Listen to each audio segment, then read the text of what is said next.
Hello, everyone, and welcome back to another episode, the first episode of 2026 of Holy Flick. I believe it is episode 11.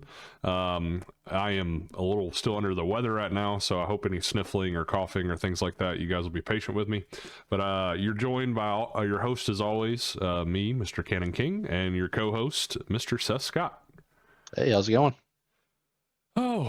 Another episode on the way. I'm excited about this big episode with us giving our top 10 films of 2025, and like I said, first episode in I think a little over a month, but I think it'll be a lot of fun. All fun on this one. We're, like I said, breaking down our top 10 from last year, giving our random recommendations per usual, and doing our little movie games, higher and lower, and blind draft, and then we'll finish up the episode by talking about what we've watched recently, which I know you always keep a good income of films that you're keeping up with.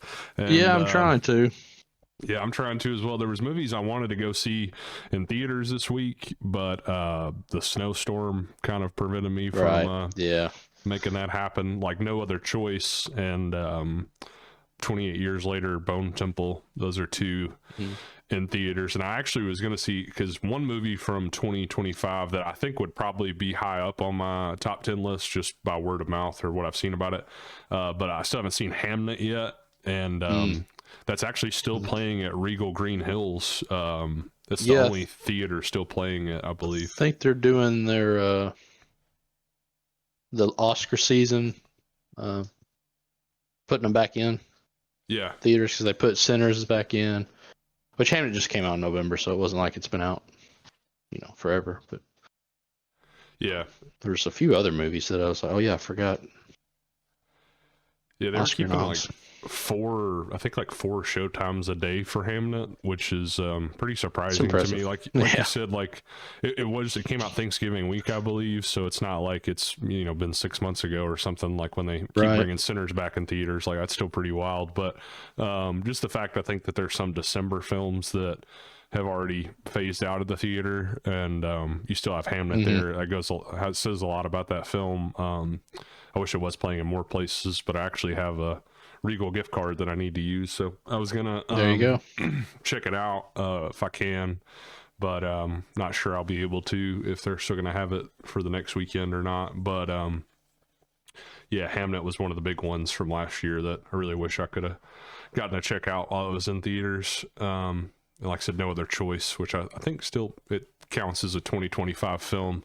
I know a lot of people have been heartbroken over the lack of nominations. But yeah, anyways, all right, we can start out with our top 10 if we want to. Just talking about the Oscars real quick just made me think we should be talking, I guess, something about the Oscars.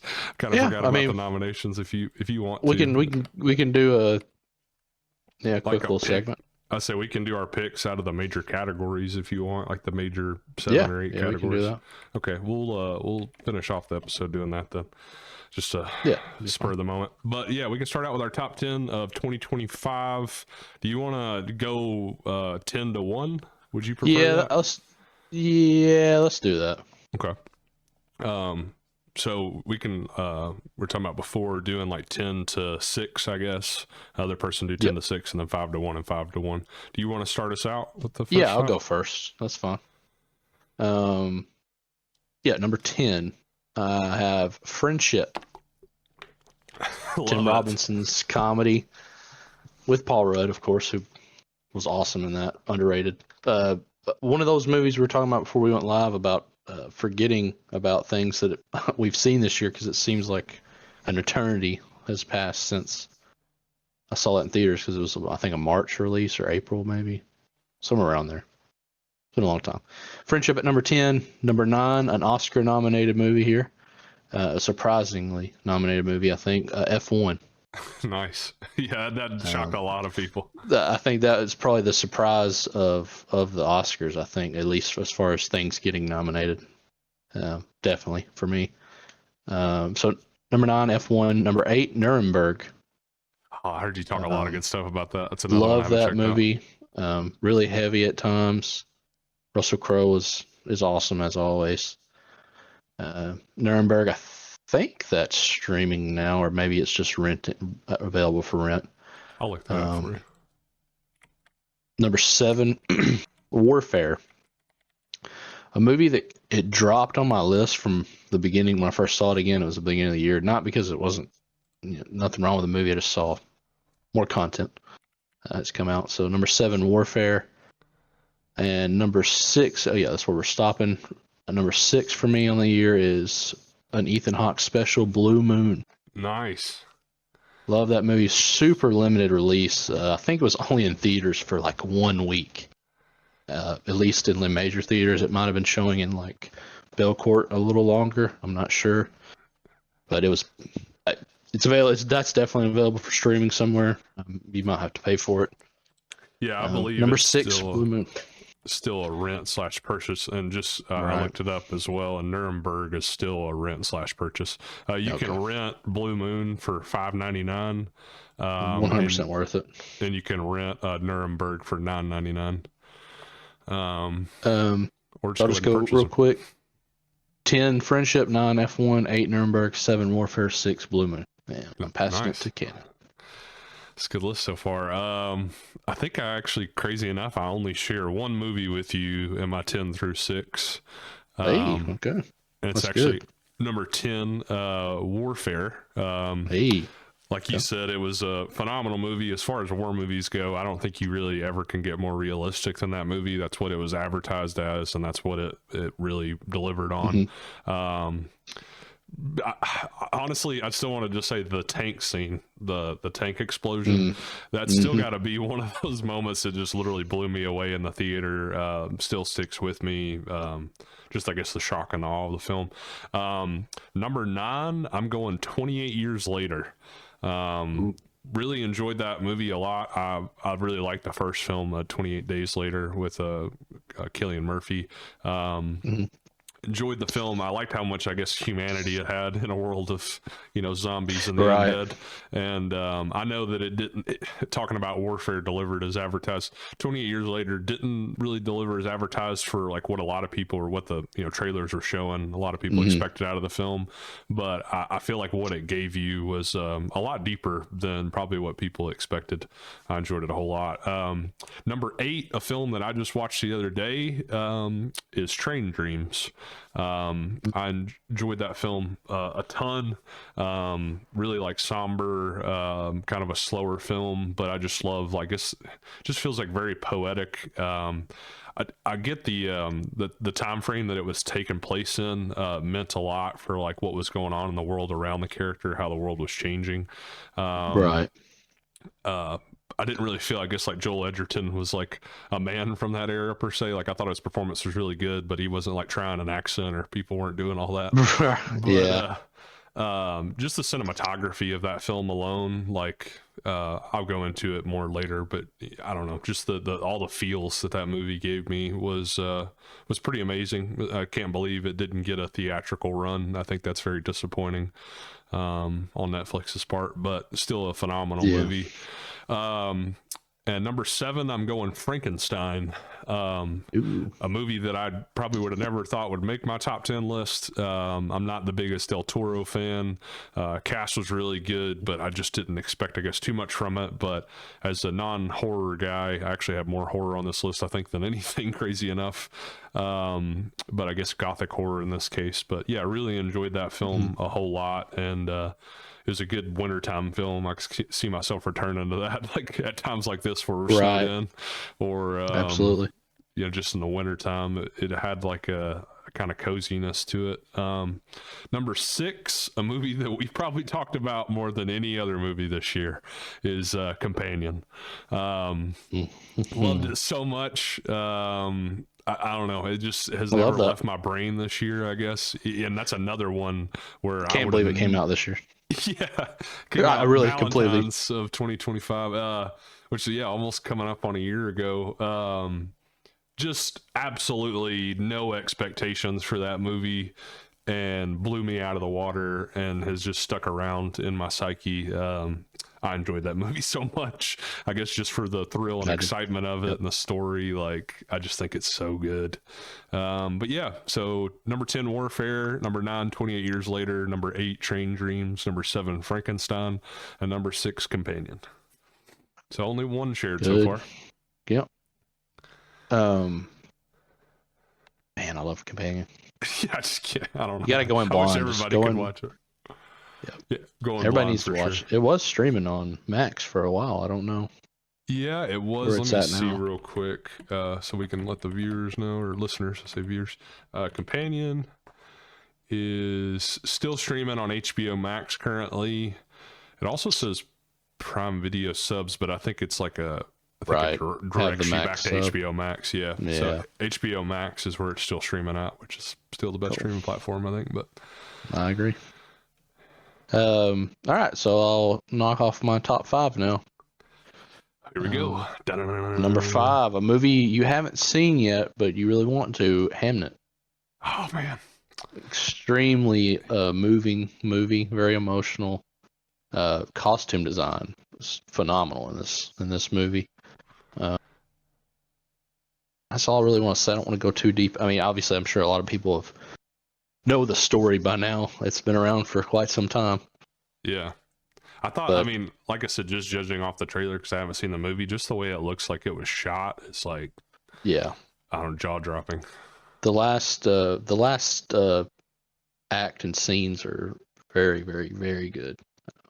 Probably I don't want to say the best of the movie, but man, it's nice.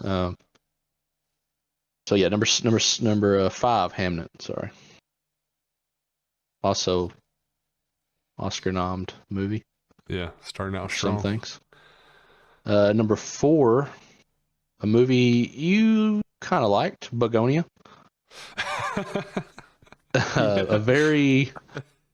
I don't really know how to describe this movie. Other than you just need to watch it. It's definitely an experience. Conspiracy theorist...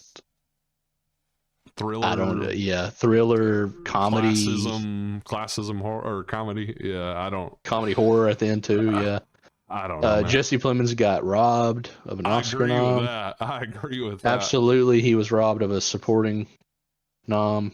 Well, I think the reason that he wasn't nominated, they were actually pushing for him for Best Actor, which I understand. I mean, he was kind of the main actor of the film.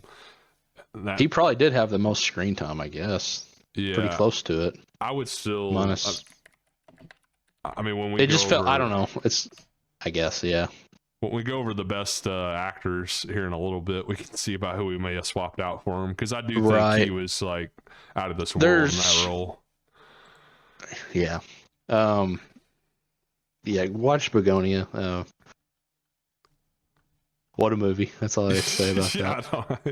I don't know. That's not much else to say. Yeah.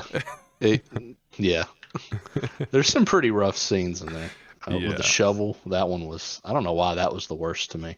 Shotgun. Yeah, that one was pretty bad too. Yeah, there's a lot of... that's a movie I just don't... It's so polarizing even to myself. Like, I like it and I hate it at the same time. It gives me those, like, Midsummer vibes where I'm like, I respect it. Oh, gosh. But I also despise it in a way. I don't know. So number 4, Begonia. Number 3... Now, the top 3, I think we know. Everyone's... just the order of it, but I think we know what they're going to be.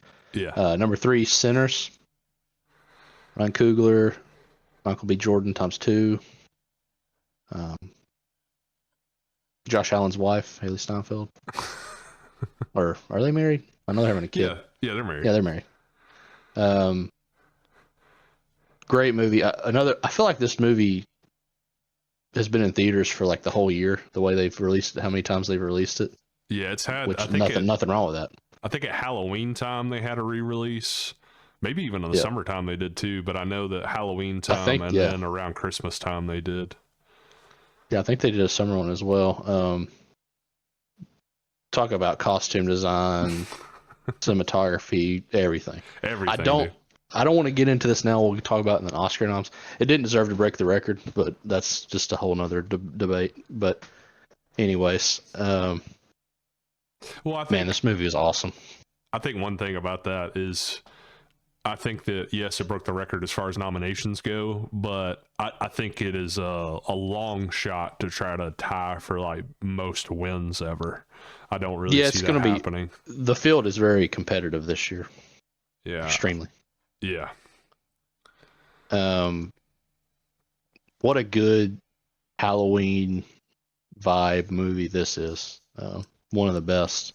Just has like so much to it, you know. Like I mean, there's romance, there's family, there's music, there's horror. Yeah, there's pretty much a little of everything in this movie.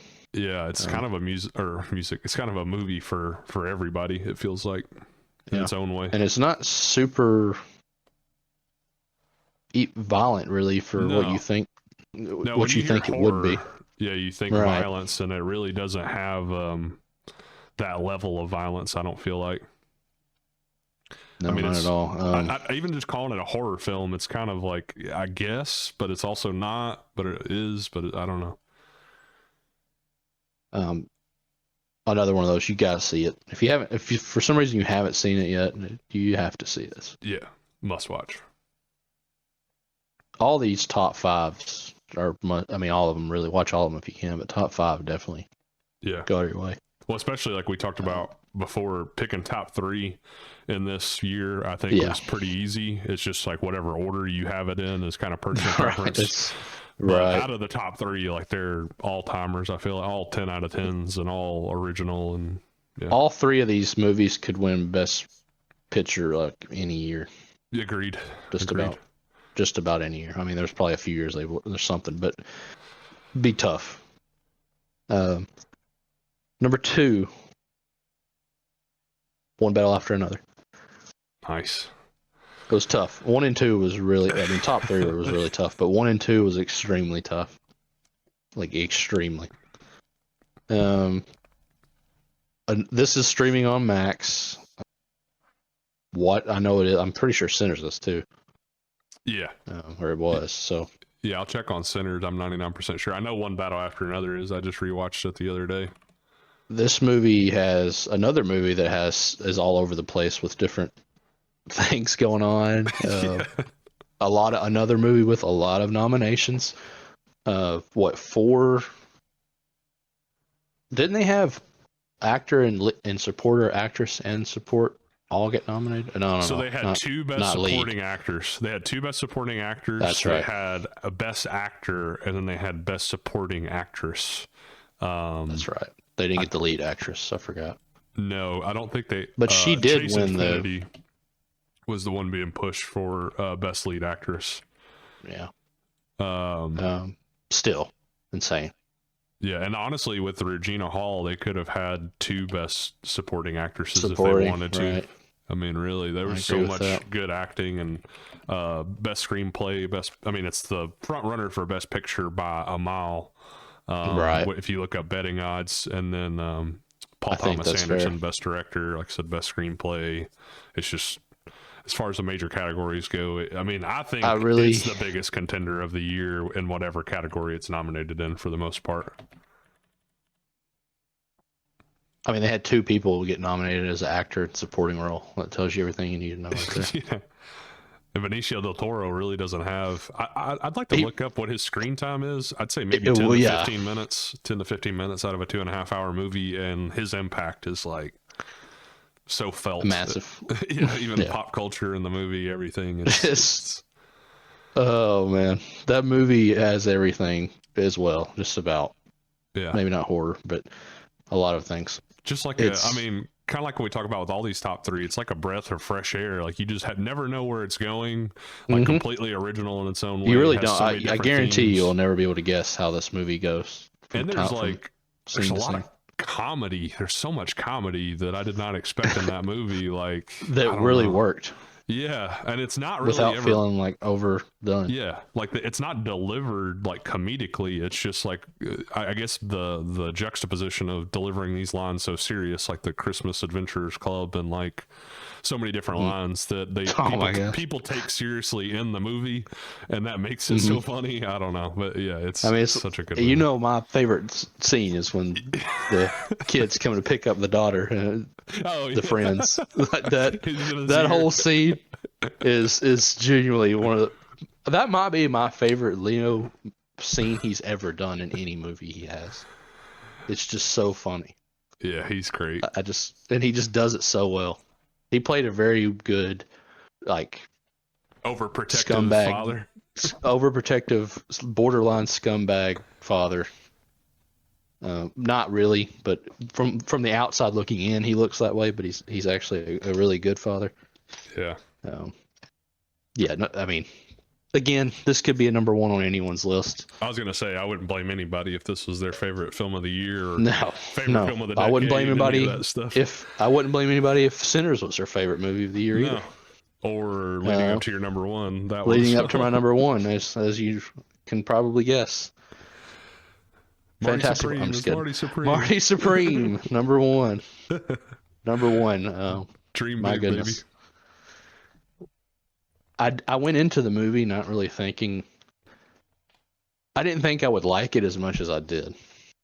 Like I thought I was gonna like it, and I thought it'd be really good, and he'd have a great performance. But man, that movie had a lot more to it than I thought it was gonna have. The ending was phenomenal. The last perfect 30 minutes of that movie, maybe 45, I can't remember, was just absurd in a good way. Yeah, I've thought about that myself. The tension. The very end is absolutely perfect. What leads up to that with him in Japan is absolutely perfect. And what got him there in the first place, like, absolutely. I mean, I just started like going back on the timeline of the movie, and I'm like, man, this is like, I don't know. Like you said too, it goes in so many different directions as well. I wouldn't say as much as something like One Battle, like in the different themes. Right. Yeah, it doesn't go that crazy with it, but as far as different plot lines go, it still has a lot going on, and it never feels like it's juggling too much. Like it all feels natural. Like when things occur in the movie, it's like, I don't know, it feels so real. Yeah, it's once again, another highly nominated movie. Lead role. I don't think that it didn't get any supporting. Right?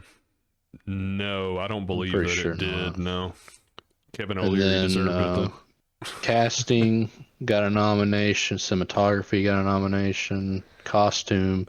Directing. One of the biggest robs of that film is not getting nominated for best score, in my opinion. That's one of my few things that I got really upset with when they released the nominations. Was not. I saw you didn't like the Begonia getting in.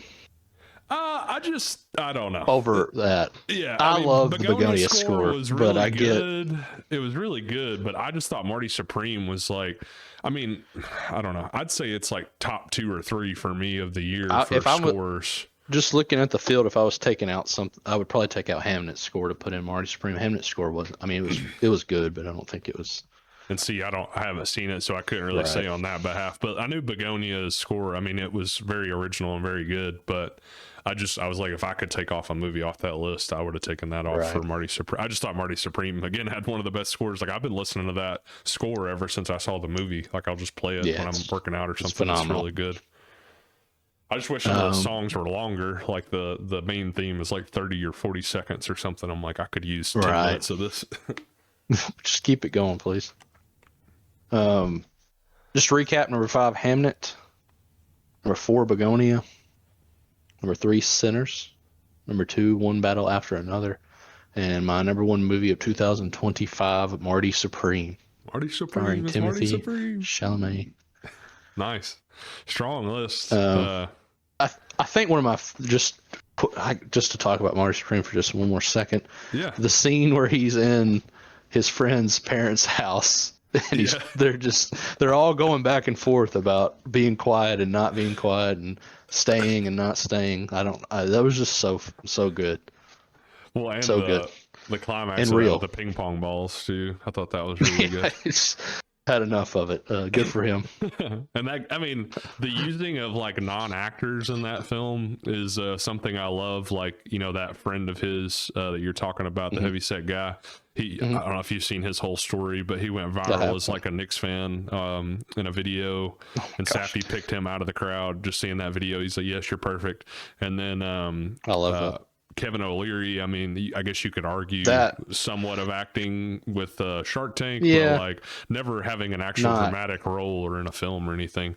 And he did right. a really good job, like kind of unbelievable. I've seen now where I he agree. wants to play a Bond villain, which I think is crazy. I don't know about let's pump the brakes there, but Everybody said that you're already a Bond villain in real life, so you know what's the point. yeah, no kidding. um Method acting, but yeah, the use of non-actors in the film, or even somebody like Tyler the Creator, who's never really had like a major acting role. He did Right. really well as like his friend. I don't know, I just loved I've always loved that in films when they use non-actors, I guess to say, or I saw that the other day with like Training Day, like their filming of Denzel with his whole like King Kong speech at the end. That whole like neighborhood, like all those people were actually like people that lived in that neighborhood in that scene. So I don't know, I just always think that brings a sense of like realism to it. Like Bicycle Thieves is the common film history example of that, going way back in time. But yeah, I don't know, there's so much to that film, man. It's like I said, I can't argue, like you say, it's number one or any of your top three. Like I said, like I feel like you have to have, I mean, film is subjective, but I'm like, if you don't have those three in your top three in some sort of order, I don't see how. Yeah, you can say like maybe you didn't like them, like, but those are the three best movies of the year. Yeah, no doubt about it. I mean, everything Like, else that's just how it is. It's just there when it comes to nominations. Yeah. Okay, my top five here, which baby. I was struggling a little bit with 4 and 5, and even like with the rankings of the top three, I feel like has thrown me for a loop for like the last month while I thought about it. Like just any given day, I could feel a little differently about it. Number 5 for me, I'm actually going Superman. I loved Superman so much. I know it may not be the capital F film that stuff like I talked about with Companion or Train Dreams, like Warfare, stuff like that. It's already been listed, but as far as just like a blockbuster goes, and I'm a huge Superman fan myself. So many great moments in that movie. I've rewatched it like a few times after it came out. Just the feeling of hope, really, that I get from watching it, and so many moments of the movie, and just pulling off Superman in a way that I've always kind of imagined him to be on the screen. More of like the Silver Age animation sort of stuff. I don't know. I enjoyed that film from front to back. So many heartwarming moments and awesome moments, funny lines. I still scream out 1A all the time for absolutely no reason. But that's actually a term that we have to use at work a lot, is 1A, which has nothing to do with Superman, but I always will start screaming out 1A, 1A. But yeah, I loved Nicholas Never Holt's forget Lex Luthor. 1A is a punch straight to the face. Straight to the first one he ever created in the combo set. Yeah, I don't know. I just love that film unabashedly. I could see it probably not going up this list, maybe going down a little bit, but just when I was making the list, I was like, I prefer it. Number 4, Weapons, a film that I in no way, shape, or form thought would be I'd love that much. Again, this goes back to I'm not a horror person, I promise. But again, going back to the originality of the films, I feel like all the films, I mean, you know what's coming in my top 3, but 1 through 4 are just completely original. Never knew where it was going. Honestly, again, moments of comedy in that film that I never expected. Especially with the very ending being so polarizing, with some people just being shocked or horrified or laughing, laughing their guts off. I don't know, so many great moments. I love the way that it was told, with the different character perspectives. Yeah, I don't know, just I guess the way it stuck with me, the cinematography in the film, the acting of the film. I thought Josh Brolin did such a great job in his role. Everybody just like played their roles to perfection. I'm trying to remember Julia Garner, or not Garner. It's Julia Garner. Okay, I always Yeah. mix her up with Ben Affleck's ex-wife, Jennifer. Oh, Jennifer. Jennifer Yeah, Garner? yeah. Yeah. I Whenever, don't know well, what- whenever Fantastic Four was coming out, up until I went to the movie, I thought it was Jennifer Garner playing Silver Surfer, not Julia.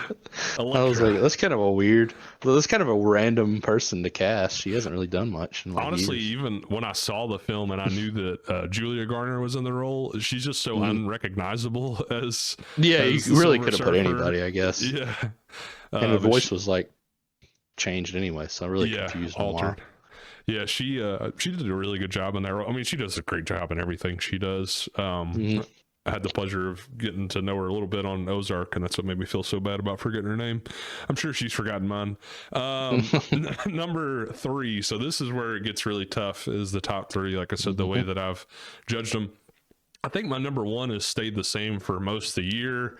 I've had moments of doubt, but 2 and 3 is where I really struggle. Right. Number 3, I'm going One Battle After Another. I don't know, man. It's a film that could be 1, could be 2, could be 3.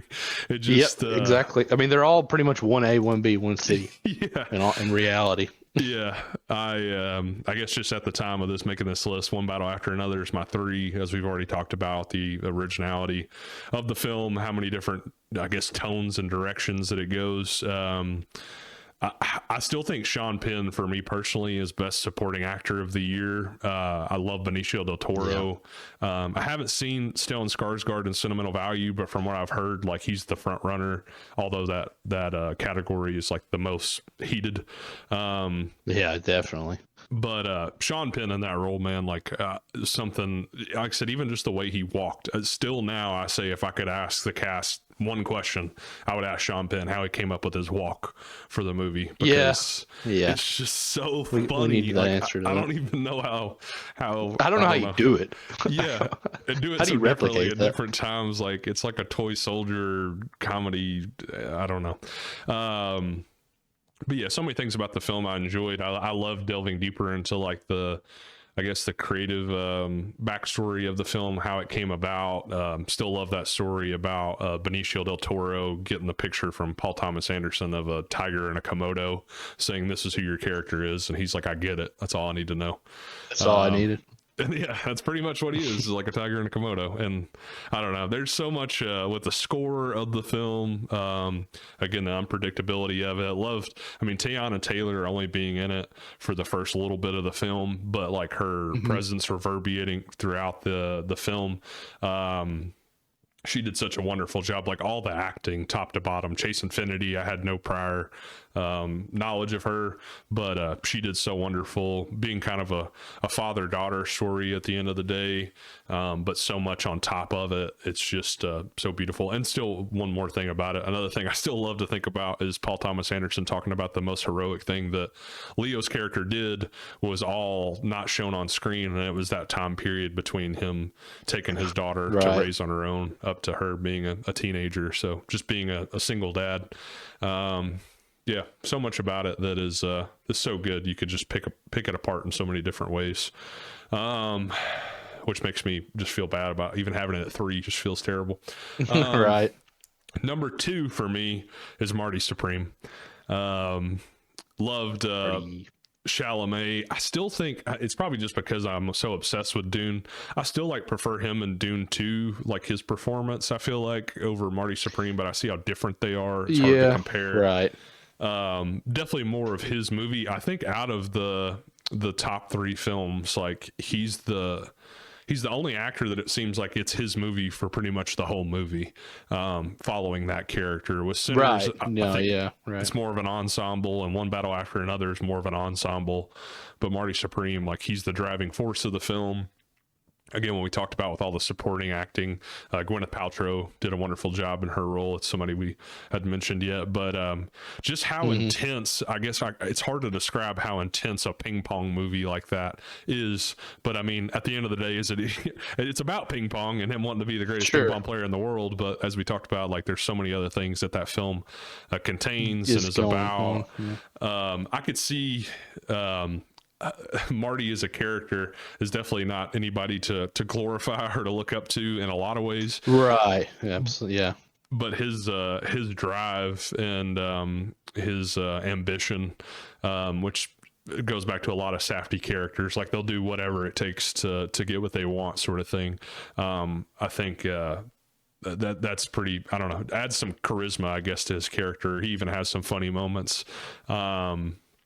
But yeah, as we talked about, the last like 30 minutes of that movie, I think is one of the best sequences I've seen in the theater, in 2025. Just literally like that meme of man sitting up in a seat, like that was me for that. I mean, really, it felt like most of the movie, Yes. I was on the edge of my seat, just holding my breath a lot of the time. It has that uncut gems, like claustrophobia that it gives you. Right. Super intense. Yeah, I guess I don't feel like it was as intense as Uncut Gems, but I feel like it was also like better put together than Uncut Gems was as a story, and the characters and the time setting, like you talked about in multiple films, the costume design, like within that movie as well. The production design, I guess I like too, like the mixture. Like Marty feels like a character that would be alive today, probably trying to run for president. But it also has like that 80s score to it and sort of feel at times, but taking place like in the 50s. Like it's just kind of its own thing and very, like I said, original. But love Marty Supreme so much and can't argue with anybody that has it as their number one. For me, number one is Sinners still. From the time I saw it to now, I feel like it's still held pretty strong at number one. Like I said, moments of doubt, but I don't know. I just feel like when you talked about earlier about all the different categories it was nominated in and all the different things that it does so well, like it reminds me in no way is it similar to Oppenheimer, but it reminds me of when I saw Oppenheimer, and I was just like, after the movie, trying to think about anything that I could critique it on in any way, in any department, like even lighting or sound or cinematography, like the camera work. Like I was just, I felt like it was just perfect in just about every category. It was just hard for me to think that anybody could imagine as a bad movie. It may not be your favorite movie, may not think it's, a perfect film, but I just don't see any way I could ever dislike the movie. The music of it, I've still been listening to the soundtrack of mostly Rocky Road to Dublin, I Lied to You, and Pale Pale Moon. Those three really stood out to me, and I don't think I've ever been so, I don't know, like it was kind of transcending, I guess, whenever that music scene happens with Sammy and his musical performance and the camera panning out and all the different generations of music that was shown and vampires walking up. Like, it's just, I don't know. I thought that the movie would be really good, but it was so much better than I could have ever expected. And again, for me, put Ryan Coogler in the category of like must-watch directors, like keep on your radar for whatever they're doing next. Right. But yeah, and again, my number one film being a semi-horror film is something I would have never, ever imagined.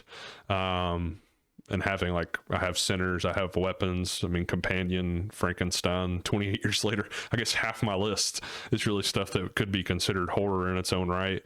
But yeah, I'm not, still claim I'm not a big horror fan, but yeah, Sinners still my number one. Yeah.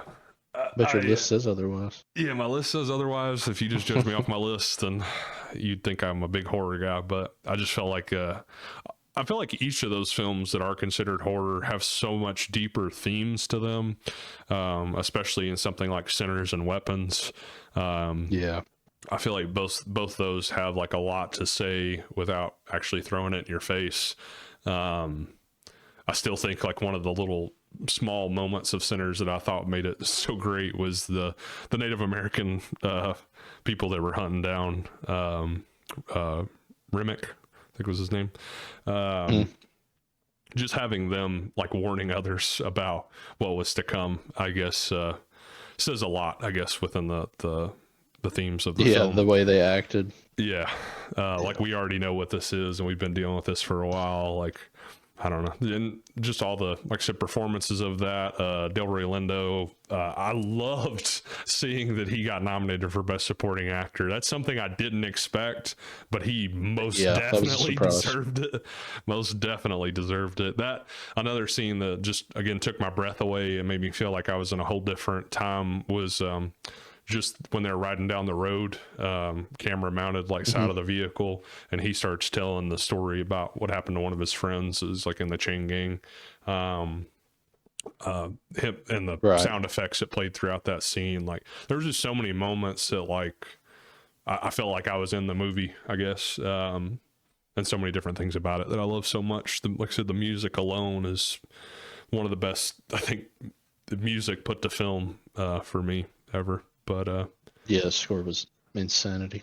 Rocky Road to Dublin sequence, like seeing that in theaters, I just wanted to stomp in the theater. Like I just feel like everybody I know that watched that movie was like completely immersed, and like no matter what their preferences Right. are when it Yeah. comes to movies, they absolutely loved it in their own ways. So it was just so good. But yeah, so 5 Superman, 4 Weapons, 3 One Battle After Another, 2 Marty Supreme, and then 1 Sinners. Can't. I mean, again, we can't. The top three is just impossible. Can't argue with.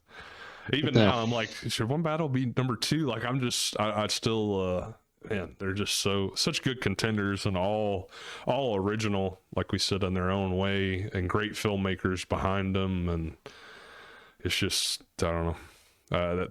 I feel like 2025 was carried by those 3. If those 3 movies don't come out last year, then 2025 is kind of a dud, to be honest with you. Yeah. Yeah. They've been. I'd like to know like what would have won. What else would have been nominated?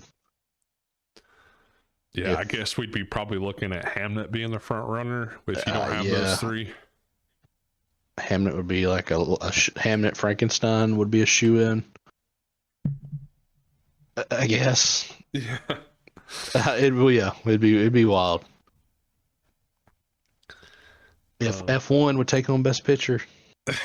The fact it even got nominated still just blows me away. F1 Best Picture nominee, like something You I never know thought I'd say. they were like, wait, us? Yeah, I don't think they even saw it coming, to be honest with you. No, there's no way. Not if they're telling the truth. Yeah, I think that had to be the biggest shock for the year. I mean, it was really good, don't get me wrong, but Best Picture worthy? I mean, I don't know. I don't know about that. Yeah. I wouldn't have probably put it in that, but I would have said like one of the things categories, although it's a smaller one, that I definitely would have given them would probably be like production design. Right, yeah. Because just the sets within that movie were just mind-boggling. Yeah. Okay. We got our top 10 films 2025 set. Did it. Did it. So, like I said, it was. We both said top 3 was easy, just on what order you wanted, and the rest of the list was kind of tough. Yeah. There's a lot, honestly. After top 3, there's a lot I could have swapped around, and some I could have added. Yeah. It's just kind of hard to really nail it down. Even a film like Relay I watched recently, like I was thinking, like, could that be like a 10? I don't know. Love that movie. Yeah, I enjoyed it so much. I guess I felt like looking back, I thought 2025 was a little deeper than it was. Again, I haven't seen Hamnet or I haven't seen Blue Moon, so those are like 2 movies from last year, or even Nuremberg, films that I still haven't watched that could maybe make the list. But I just realized that, dang, like this whole movie or the whole year of movies was led by really 3 films. Like 3 very, very good ones. Yeah, absolutely. I mean, Weapons was also, I feel like, a moment too when that came out. But I don't think it's continued like the love as much as it got like in that first month after release. Yeah, I think you're right on that. Did you say you made a favorites list as well? Did you want to give that out?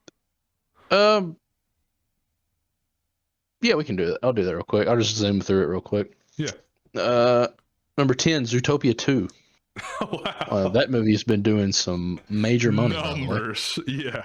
Like literal Highest grossing numbers. animated movie of all time.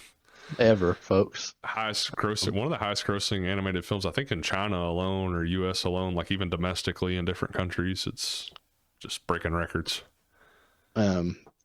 Such a good movie. Then they set up for a third one. Man, those two movies are bangers, both 1 and 2. Zootopia 2, number 9. A movie I didn't think I would like at all, Anaconda. Oh my God.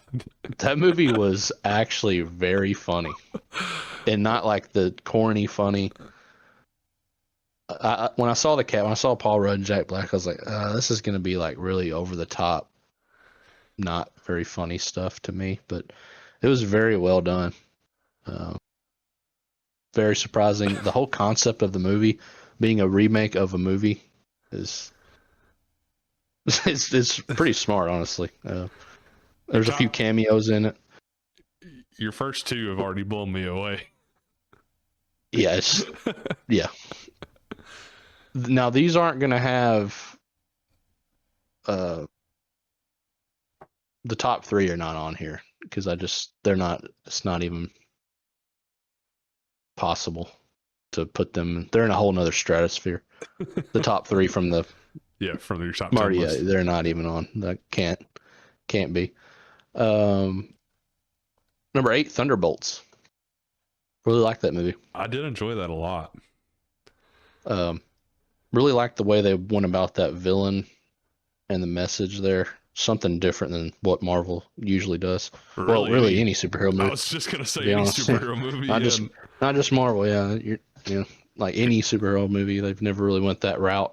I guess of a villain of anything. It's gonna be a weird comparison, but like in the way that like Guardians 3 is a lot about animal cruelty in a weird way. Right.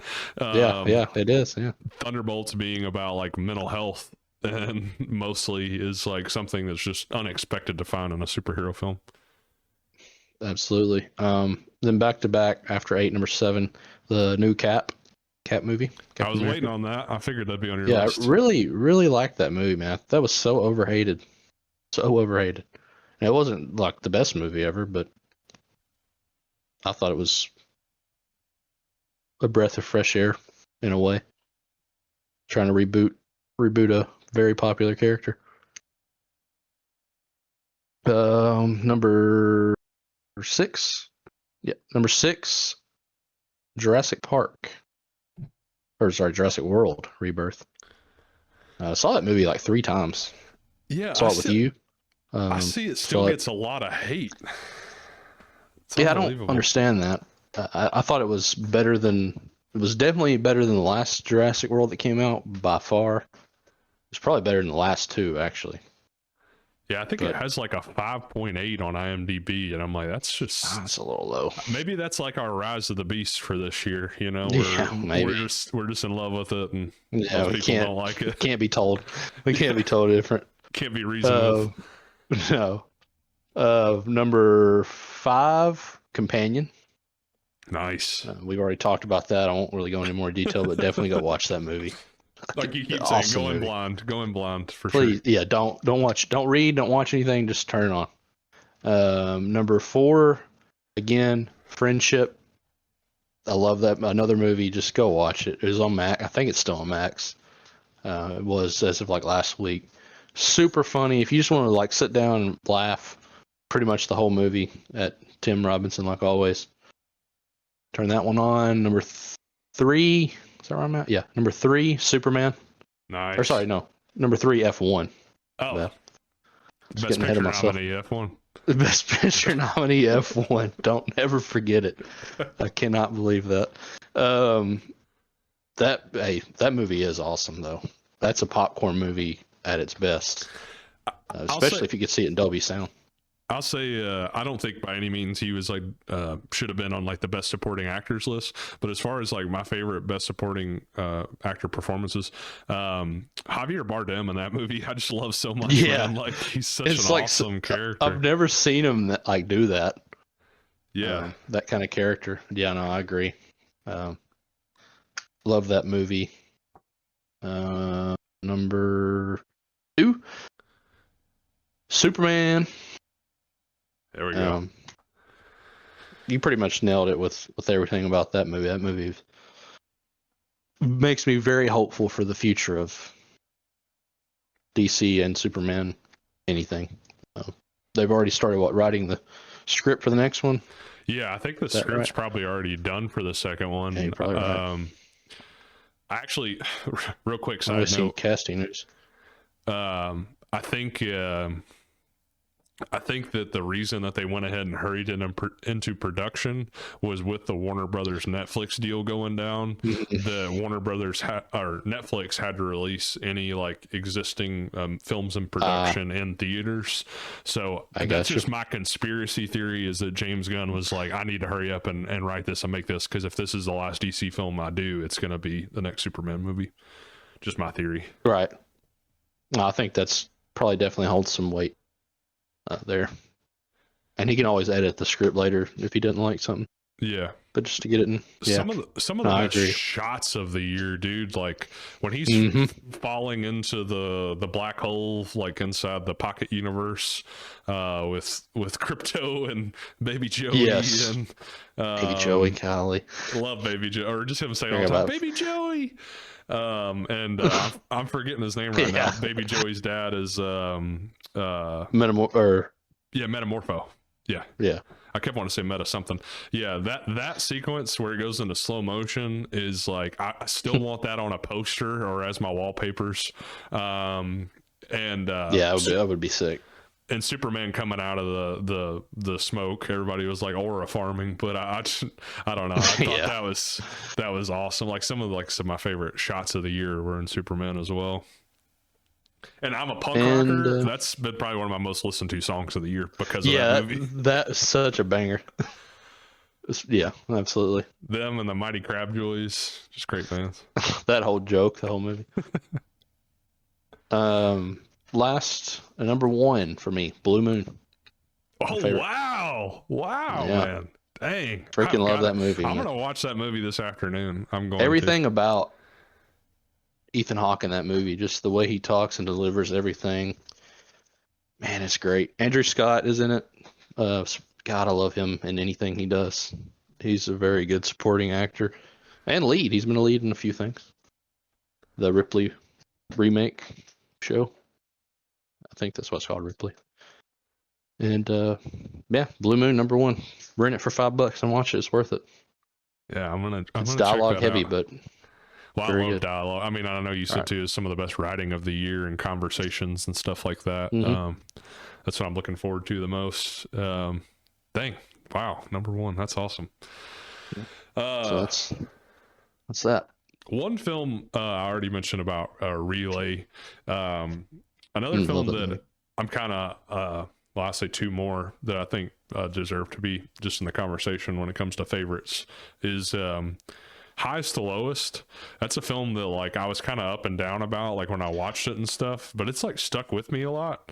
That's Spike Lee and Denzel and Jeffrey Wright. You talking about bringing up some comedies into the list. One that was almost, I thought about making it my number 10, as crazy as it sounded. I know what this is going to be. I already know what it's going to be. Yep, because I had it on there too. I almost considered putting it on my top 10 of the year, crazy enough. But I was like, I think just the comedy aspect always kind of hurts when it comes to ranking your top 10 films. And there is a scene in that movie that we both talked about that's kind of like, I wish this wasn't in here. But it's so funny, man. Like it's great. Still quoted it to friends. I just had a friend and his dad, they just watched it last week together for the first time. Oh my God, man. The man's laughter joke, like the constantly the chili dog. Yeah, the whole chili dog scene. I had 5 more chili cheese dogs that day. Oh my God, I don't know. There's seeing Liam Neeson do that is also, it takes it over the edge too. He did so well in that role. Like I could definitely use a Naked Gun 1.5 remake. Yes. I don't know. Paul Walter Hauser also one of the most random roles of his that he was so funny. Like I said, all the coffee, like the running gag about the coffee cups. the jazz sequence I still just think is absolutely hilarious. Where I'm trying to remember the guy's name. That's the villain of the movie. But Oh yeah, when he's sitting front row and he's just like, yeah, like she's which is terrible. Yeah, I don't know. It's so stupid. I think I'm gonna watch that tonight. It's so funny. I think I'm gonna watch that again tonight. I was like every scene, I was like just dying laughing. We did get two banger comedies this year: Naked Gun and Friendship. Like, yeah, I'm talking about bangers. Yeah, especially You since want to laugh? we haven't had comedy movies. It feels like that in years. But Yes, definitely not 2 in 1 year. That's for sure. and they're definitely much different than each other. Their style. Of Yeah, comedy, they're separate, but very good in their own right. yeah. Like But Naked Gun, I definitely don't watch with children, but Friendship maybe. I can't really remember, but man, Naked Gun is just. the last one I still think has stayed my like favorite line of the movie is the "How did she pass?" It's like great 50 yards easy. She had what did she say, like had a cannon for an arm and then she died. She sounded like Yeah, they made a joke about the NFL. Yeah, it sounded like quite the Saint, and he's like, we would have taken the Saints or the Broncos or really any team for that matter.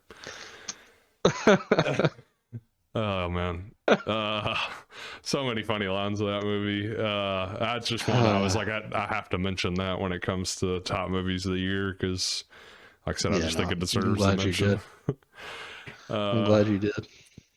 Okay, well, I guess on from our top films, favorite films of the year, which I feel like we threw out a lot of good ones.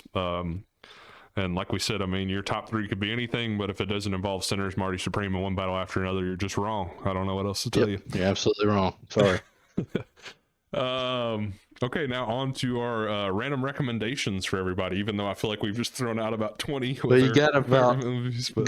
good amount of content for y'all to watch. We can throw out some more. Yeah. I'll go ahead and go first if you want me to. Go ahead. Yeah.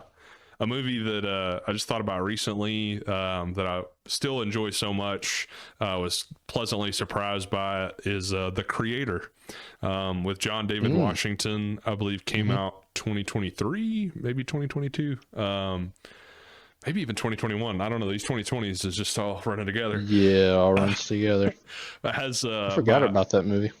Yeah, I feel like it's one that has never gotten the love that it really deserves. Has my favorite musician who acts in the movie, and that's Sturgill Simpson, playing John David Washington's best friend in the film.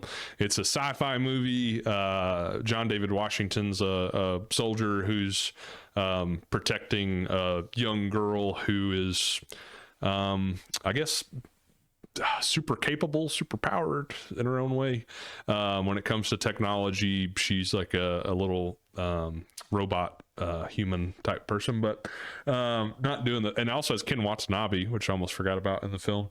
But I just love the whole world that was built there. It gives me like some District 9 type vibes, I feel like. But just the cinematography of it and the story and everything, it was just, as far as the spectacle goes, but also like just a human story and just having a lot of heart. Like, I just feel like that movie definitely deserved more love than what it got.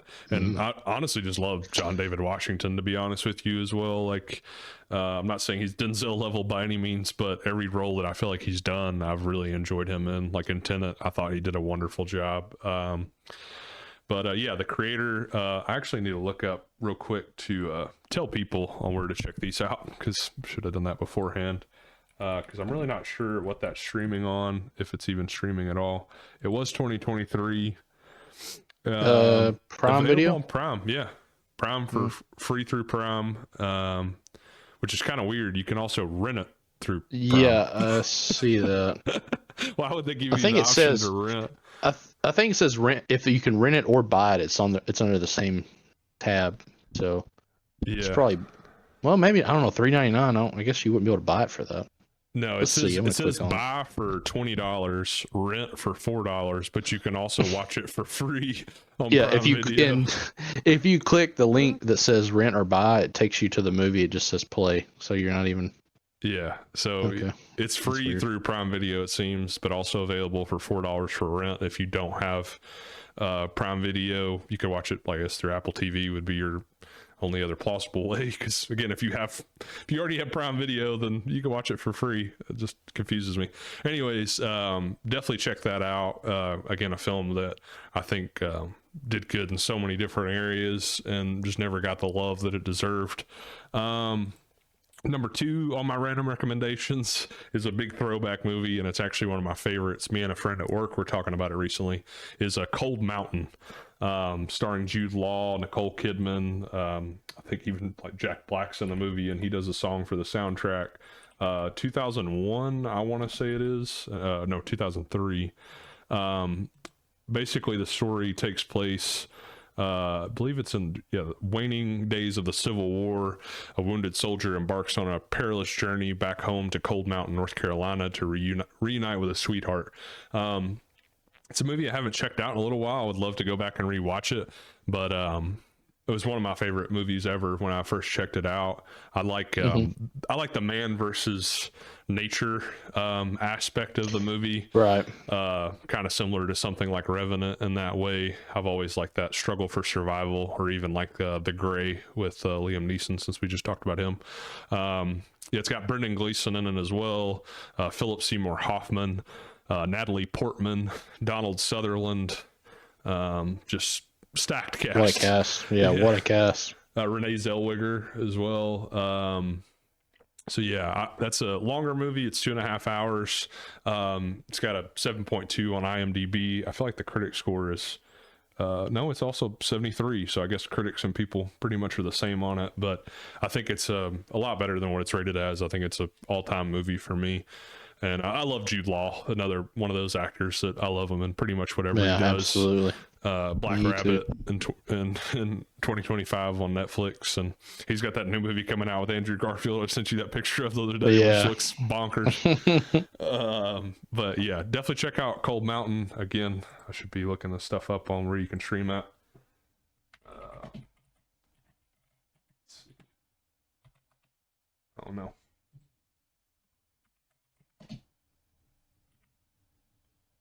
Cold Mountain is available on Paramount Plus for free. Also Fubo, if you have that. I really want a Canopy. Everything's available on Canopy. I need to get a library card because I think that's how you end up getting Canopy. But everything, it seems like, is available on there. Yeah, I think it's actually like through like the library service. I need to look into more of that, honestly, because I looked it up about it one time because I was shocked at how many movies are on there. But yeah, Paramount Plus, and then it's also $4 to rent for Cold Mountain. And then my last film for random recommendations is one that I've already mentioned briefly in the podcast, is Relay. Just watched it recently. Oh, yeah. It's on Netflix right now for free, and then it's actually $5.99 for rent, so that's really pretty cheap for a movie that just came out recently, kind of similar to Blue Moon. But Riz Ahmed is another one of my just personal favorite actors. I thought the whole cast did really well in the movie. I thought Sam Worthington played his role so well. I despised him to the max. And Lily James, I thought, also did a great job. Wasn't like too deep of a cast. Some big actors, like I'm looking at the cast list right here. His name is Victor Garber. If you look at his picture, you'll recognize him, but he was used for like maybe 5 minutes at most at the beginning of the movie, meeting in the diner. But the story of it, I love stuff in the modern day where it's like, how do you stay anonymous in the modern day? Those type of stories just hook me. But it's synopsis is: a broker of lucrative payoffs between corrupt corporations and the individuals who threaten them breaks his own rules when a new client seeks his protection to stay alive. So Riz Ahmed is pretty much just a broker, remotely handles like whistleblower type situations within corporations. But I loved everything about the story, really. I thought it kept me just interested throughout the whole entire thing. It just kind of blew my mind with, I guess, how intelligent of a character he was, but didn't seem like over the top or unplausible or anything. And the twist of the film is something I didn't see from miles and miles away. So just everything about it, I really enjoyed front to back.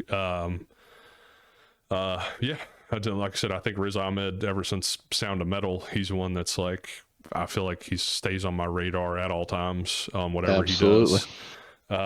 Which is another new great James film. Bond.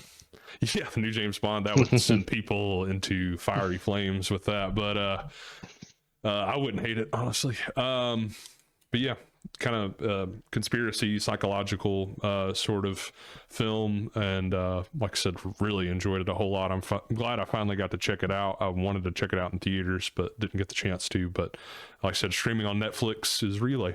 So the creator, which we said was on, what did I say that was on? Prime. Okay, Prime. Yeah, Prime, and then Cold Mountains, Paramount Plus, and then Netflix for Relay. So I guess that's kind of perfect. Surely you'll have one of those you can watch one of them to use. Yeah. But yeah, you can go ahead with your mine are all on Netflix, so let's hopefully you got it. First one up is The Northman. Oh man. That's gonna be a little, I don't know. I think some people will like it, and some people will be like, "Why'd he recommend this crap?" If you like Robert Eggers, then you'll love this movie. If you don't, you probably won't like this movie. But it's phenomenal. I mean, Skarsgård, Alex Skarsgård. I gotta clarify now. I can't just say Skarsgård. Nicole Kidman, Ethan Hawke, Anya Taylor-Joy, Willem Dafoe. That should just pretty much make you want to watch it. I shouldn't have to say anything else. And if you like Young Viking period pieces, or I was going to say, if you like the Vikings, like shows and stuff like that. Oh Viking yeah, I forgot about that show. Yeah. A young Viking prince is on a quest to avenge his father's murder. That's pretty much all you need to know, because that's pretty much all it's about. Sort of. It is on it. It's also available to rent or buy on Prime for $3.99. It says. I will avenge you 28 years later. I will save you that. I'll die whenever you sent me that. I'll kill you, F1. The F1 thing. That little sequence, I laughed out loud when I read that. That dialogue, like the little sequence of him, like the young version of him on the boat, like that just still stays in my head. Like, when I saw the trailers, when I saw the movie, like even now, it's I don't know what it is. I guess it's just the repetitive nature of it, but it's just like that driving force within him. So good. Very violent, very dark, very weird, very weird at times. Very weird at times. Not suitable for children. I feel like that's pretty much obvious, but I'll say it just in case it's not. The Northman streaming on Netflix. It is about 2 hours long, roughly, so not a super long watch. Next one up is, so I got 2 movies and 1 show. The next one's a show. 11/22/63. Wow, that's on Netflix. Yeah, I saw that the other day. Yeah, I didn't know it was. It was on Hulu forever, but now it's on Netflix. It's a book based off a book, Stephen King, probably in my opinion, his best book he ever wrote, about a school teacher. I think he's a college. I don't think he's like high school. Yeah, I'm pretty sure. I can't remember. Professor. Yeah, I think he's he's college. Now, I will say, if you can't get past, I just blanked on his name. James Franco? Yeah, if you have issues with him, he's the lead in this, so I don't know what to tell you. But I know a lot of people do for good reason. But anyways, he plays a college professor who befriends, I think it's the janitor at the college he works at. Then he also goes to this diner. Long story short, he time travels back to the 60s, the early 60s. It starts off with him trying to help the janitor he befriends when the janitor was a kid, and then it kind of snowballs into him trying to prevent the Kennedy assassination. Thus, the title 11/22/63. And this is a series. I'm not sure if it's 6 or 8 episodes or. If I remember right, it Or was what? like 6, but I'll look it up real Yeah, quick. it shouldn't be too much. I think you're right. I think it is 6. Yeah, it was a mini series for those that don't know. Right. 8 episodes. It was 8. Okay. 8 episodes. I don't want to say any more without giving away, good plot details there, but it's really well done. It turns into a love story at times. The book is phenomenal. Recommend that too if you want to pick that up. It's a big book. It's like 1,000 pages. I But wish I could 8 episodes. Netflix. I wish I could find it. I forget where it's like listed on the desktop, and maybe it's not on there anymore. But I feel like at one point it was on the top 250 shows of all time. It's got a 8.0 with over 100,000 ratings. So I know it's widely enjoyed, but not a lot of people even know about it. It's a very well done series from being adapted from a book. And being like a time travel thing, I feel like a lot of people say it's one of the best as far as that genre goes, which is very And overdone. the way they explain the time travel and the way it's introduced is honestly really well done and not super corny.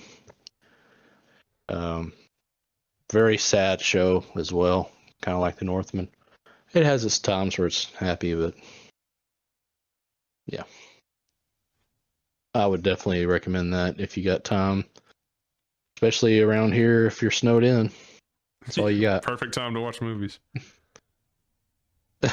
And okay, and the third one, this is one I text you about. Oh, it's been over a month ago, I think, about this random movie that I'd never heard of, and the cast they had was insane. It's called The Pledge, starring Jack Nicholson. Directed by Sean Penn, starring Jack Nicholson, and here's the rest of the cast: Patricia Clarkson, Dale Dickey, Aaron Eckhart. There's somebody else. Benicio del Toro. Benicio del Toro, Helen Mirren, Michael O'Keefe, Tom Noonan. I think that's it. On like the Mickey Rourke. That's somebody I was forgetting. Sam Shepard. Again, directed by Sean Penn too, and starring Jack Nicholson. He is a detective who is retiring, and at his retirement party, they get a call about a murdered child out in the snow, and he goes out just to look, and then he ends up just going to notify the parents, and the mom makes him, well, doesn't make him, but kind of strong arms him into, he makes a pledge, thus the name, that he will find who did it. So he does some work, and then they think they get the guy, and they don't. He doesn't think they got the guy, but everybody else does. But he's got to retire, so he moves off to somewhere, and then he keeps working the case while battling being an alcoholic. It's a very dark movie, very sad movie at times, but it's something it's a movie I'd never heard of in my life. See, I'd never heard of it. It was on. It popped up on Netflix one night like a month ago, and I was like, "What the heck is this?" And I was like, "I'll watch it. Jack Nicholson's in it. I'll watch it." And then I saw the directed by and the cast. Like, oh man, this is gonna be good. It was a very unsatisfying ending, but also satisfying at the same time. If that makes sense. I'm sure if you watch it, if whoever watches it will understand what I mean. But also streaming on Netflix as the other two, The Pledge, starring Jack Nicholson, and Benicio del Toro.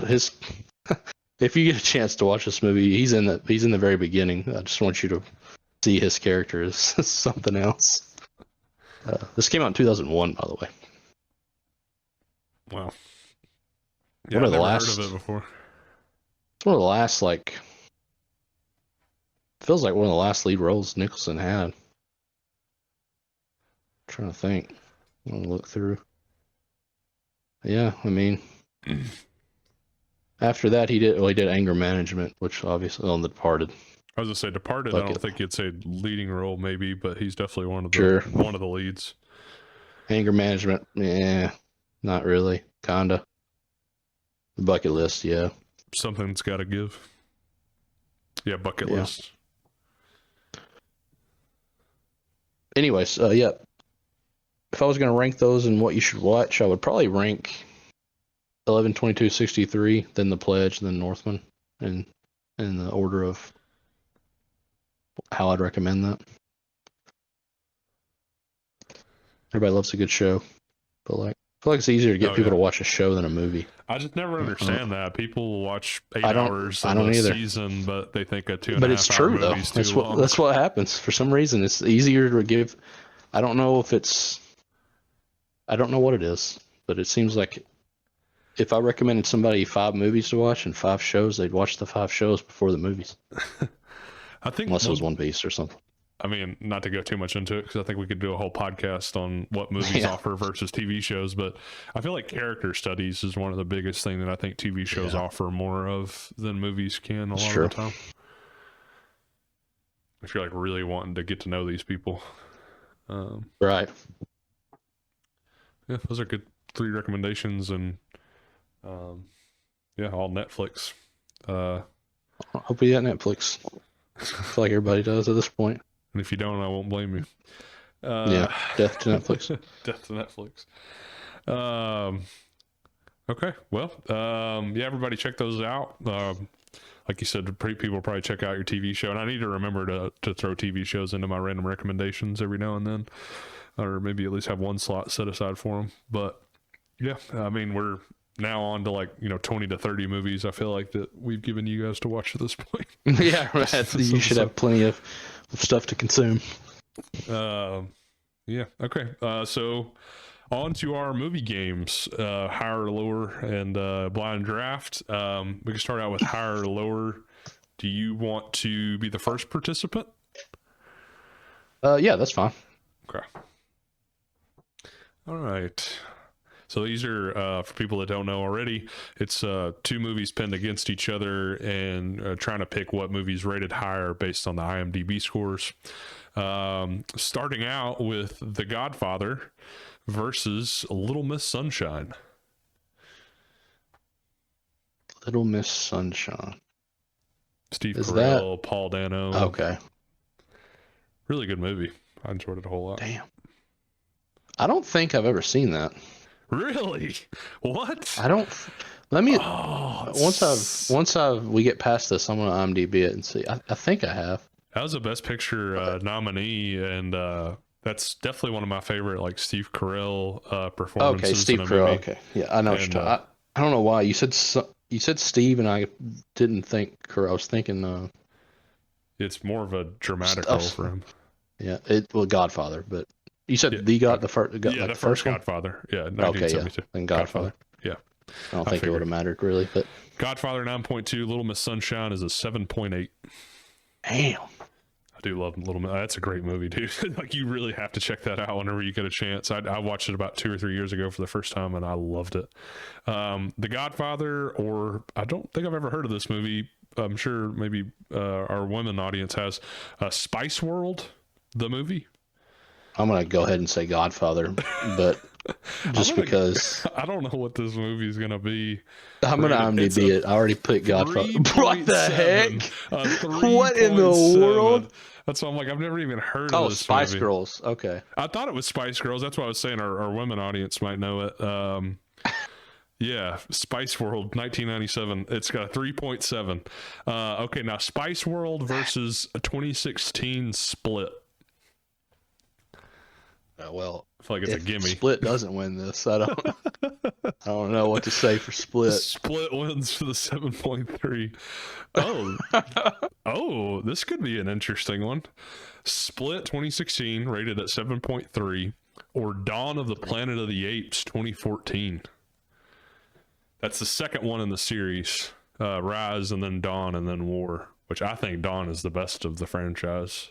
You said so. This is Dawn. This is the second one. Yeah, the second one, 2014, Matt Reeves film. Is that okay? That's not the one that has. Koba. That's Koba's movie. Okay, yeah, not the one with Woody Harrelson. No, that's the third one. That's War. Okay. This is the one with Gary Oldman and Jason Clarke. Okay. Like I said, I think it's the best of the franchise, but 7.3 right. for Split is what you're sitting at right now. I'm gonna go with Apes. I think it's probably like an 8. I probably would. It was really good. 7.6, 0.3 difference. You got it. Okay, I thought it was be higher than that. Yeah, I thought so as well, honestly. Like I said, that's definitely my favorite of the franchise. Dawn of the Planet of the Apes at a 7.6, or The Amazing Spider-Man 2012, Andrew Garfield.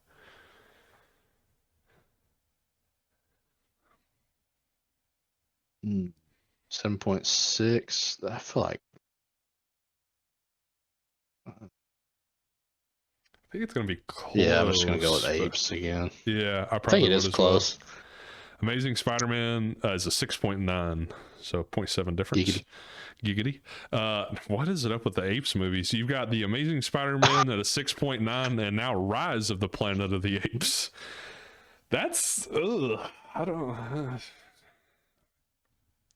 That's the first one? That's the first one. James Franco, also. What's the Spider-Man one? It's Amazing Spider-Man 6.9. I'm gonna say Rise was higher. I would probably say the same. Rise is 7.6, so it's actually the same as Dawn. Oh Wow. I don't know about that. I don't agree with that either. All right, Rise of the Planet of the Apes at a 7.6, or 2008's Quantum of Solace. James Bond. Funny, this should be brought up. Oh, I just watched all the Craig Bonds over the last week. Oh, really? Because all the Bonds are on Netflix now. Oh, wow, I didn't know that. Like every Bond, all from the very beginning. I'm thinking about starting them from the very beginning, the old ones. But anyways, Quantum of Solace. I'm gonna go with, dude. I don't know. Okay, because I just watched this one and actually liked it. Not as much as Casino. Casino's way better. Oh, yeah. And Skyfall. Oh, yeah, Skyfall way better. I guess I'll go Planet of the Apes. That's probably a smart choice. Quantum more of Solace I think about it. is a 6.5. Quantum of Solace 6.5, or The Simpsons movie 2007. This is probably where I go down. Because I feel like this could be. I'm going Simpsons. I would as well. I feel like it's just too popular. Simpsons wins at 7.3.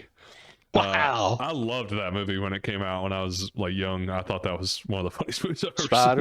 Spider Pig. How many times did we hear that when that came out? My God. Even now, I feel like.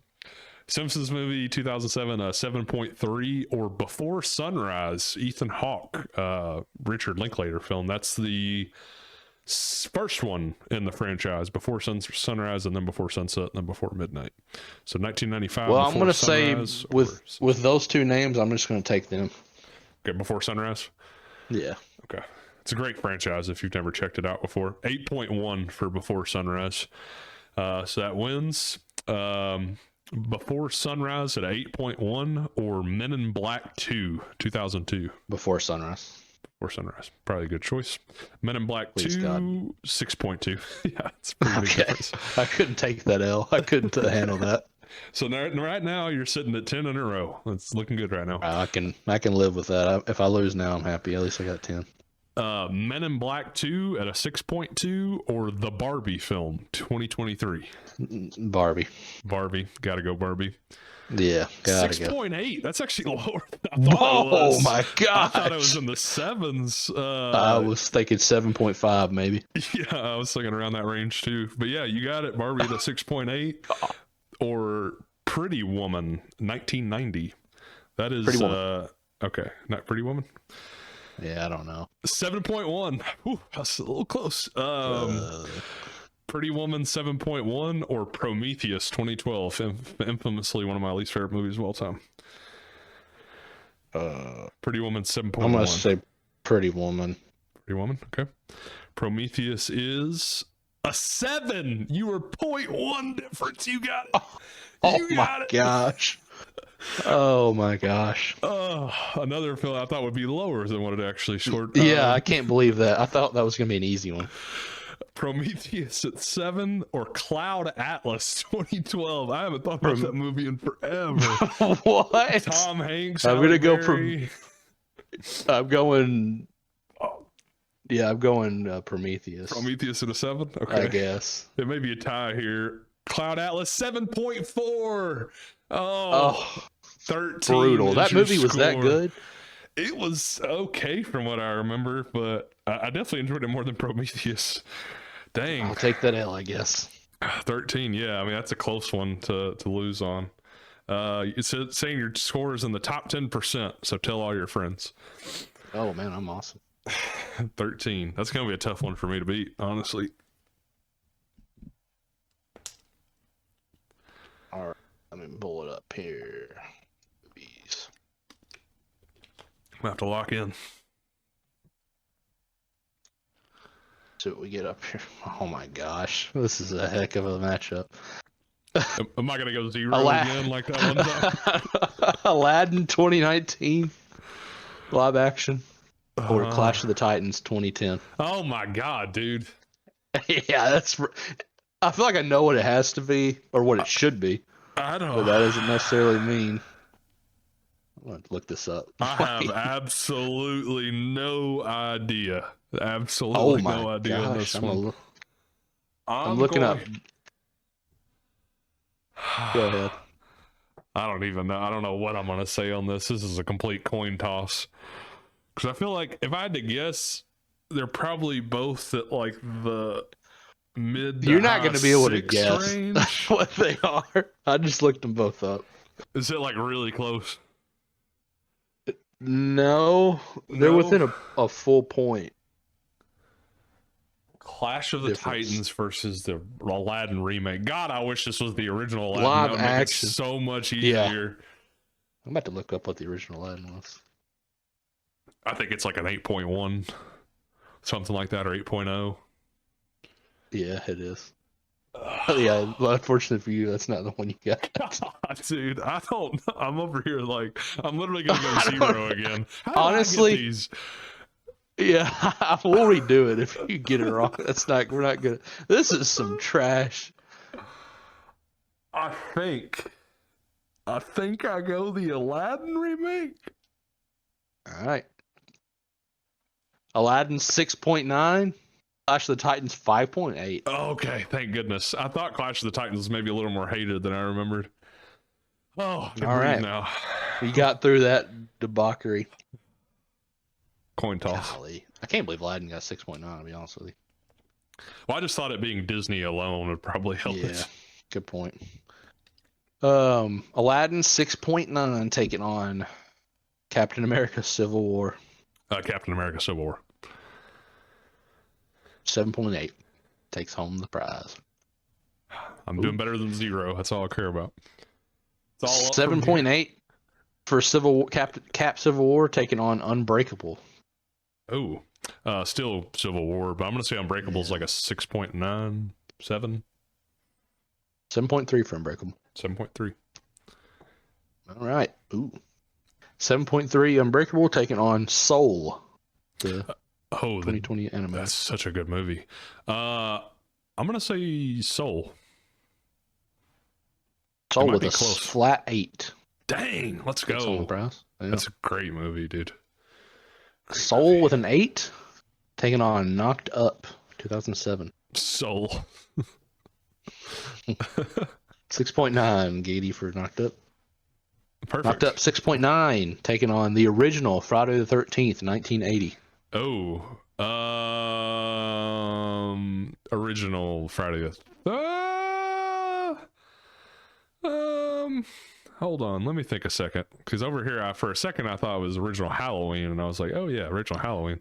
Original Friday 13th. Hmm. I think I stick with Knocked Up. I may regret this. Well, so you got it right, but I clicked Friday when you said Friday, so you got it wrong, but technically you got it right. So you're at what the heck? There's an ad. Well, sorry, I didn't mean to preemptively. No, you're good. So we're gonna add whatever you end in. We got to add 5 to it. Okay. And I will click this so you have a number to. Okay. Oh wow! My God. I went ahead and clicked an answer on the new one just so you had a number to go off of, but it was Insidious versus the other guys. Do you want to know what? Do you want to take a guess on that? Not counting your streak. I would probably say the other guy. Insidious won 6.8 to 6.7. Oh wow, that would have been a just terrible way to lose. All right, so to continue on your streak, Insidious 6.8 versus Atonement. Atonement. Yep, 7.8. Atonement with a 7.8 taking on Moon 2009. Ooh. Yeah.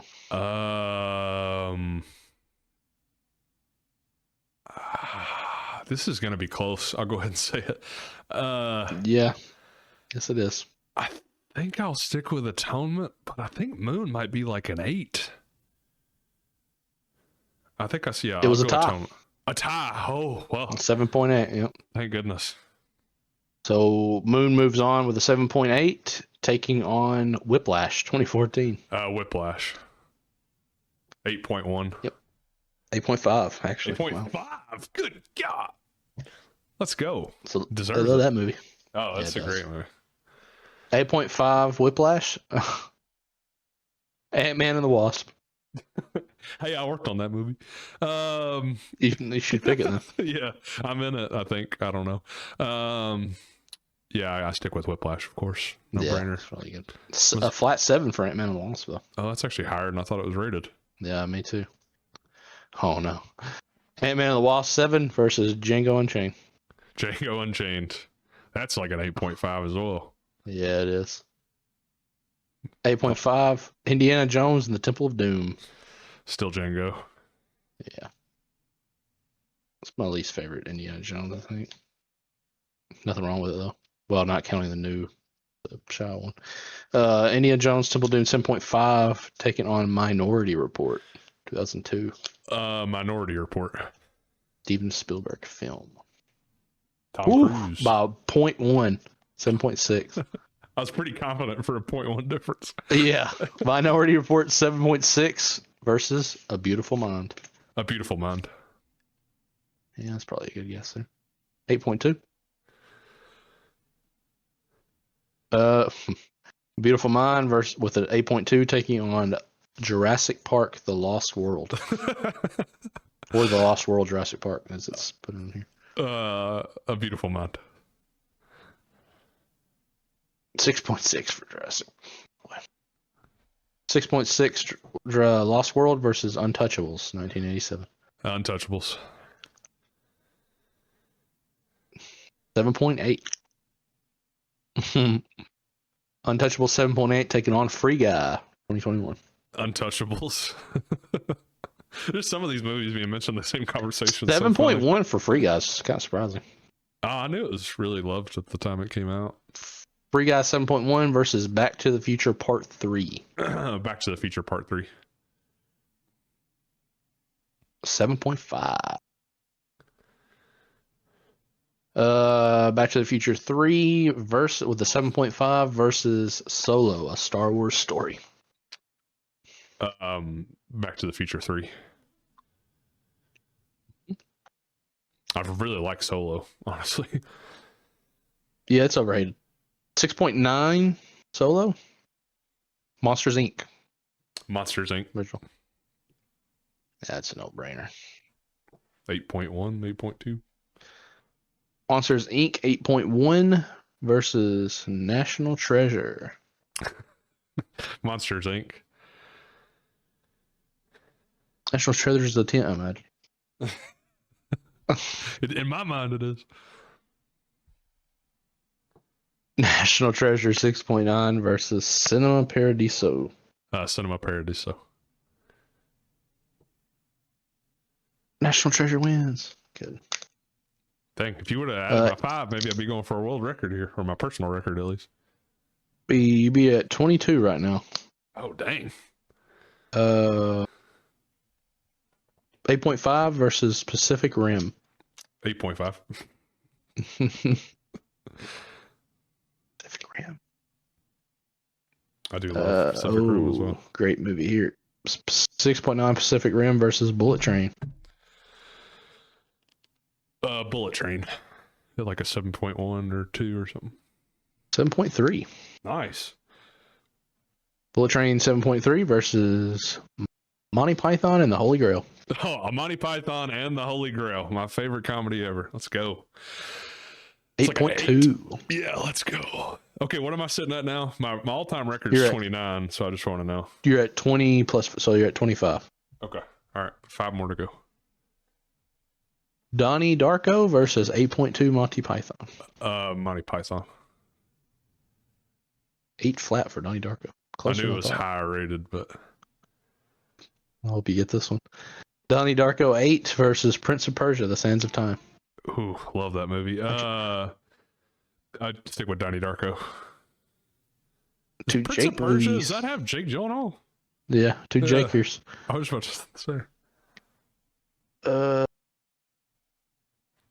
What is 6.5 Prince of Persia versus Divergent 2014. I don't know anything about those movies. I could lose on this one. I'm gonna say Divergent. I thought that's got to be it. It's gonna be close. 6.6 by 0.1. Dang. Yeah, well, Divergent 6.6. Little Miss Sunshine. Little Miss Sunshine, which you have to check out. This is for your record. Little Miss Sunshine 7.8 versus John Wick. Little Miss Sunshine. 7.4 for John Wick. John Wick 7.4 versus Lady Bird. Lady Bird. Like an 8.1. A tie. What? Yeah, 7.4 it tied. Oh my god. I've had 2 ties. That's crazy. Live Free or Die Hard 2007. Or the 7.4 Lady Birds. There's no way this is a 7. I think it could be close. I think it'll be at least a 7. I'm going to say Lady Bird still. 7.1 for Live Free, Die Hard. Oh. I think that's the highest rated aside from the first one, honestly, for Die Hard franchise. I think. Don't hold me to Free, Die Hard 7.1 or Zack Snyder's Justice League. Oh. Yeah. I don't. Is it the black and white version? Or yep. Actually? Yep. Yeah. That could change things. I think I stick with Live Free or Die Hard. All right.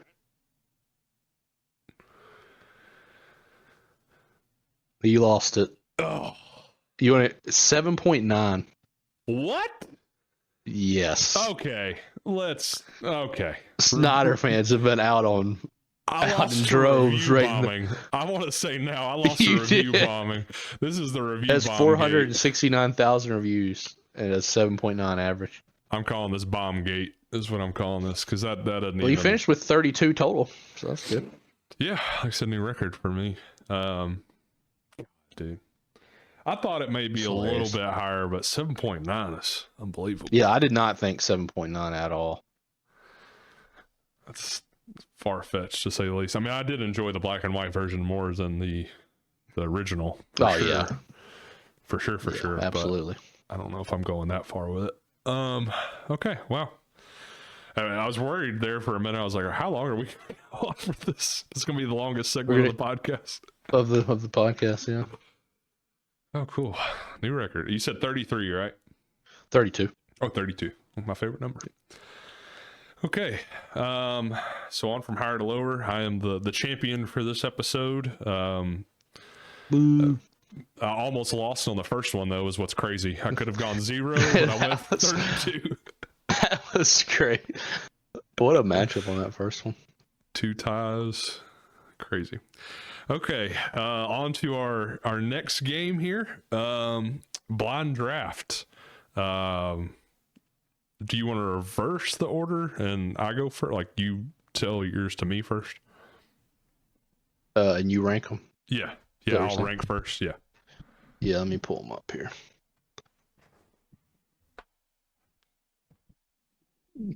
There they go. There they go. Cool.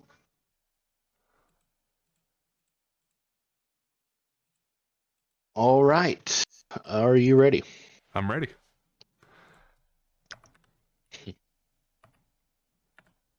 The Shape of Water.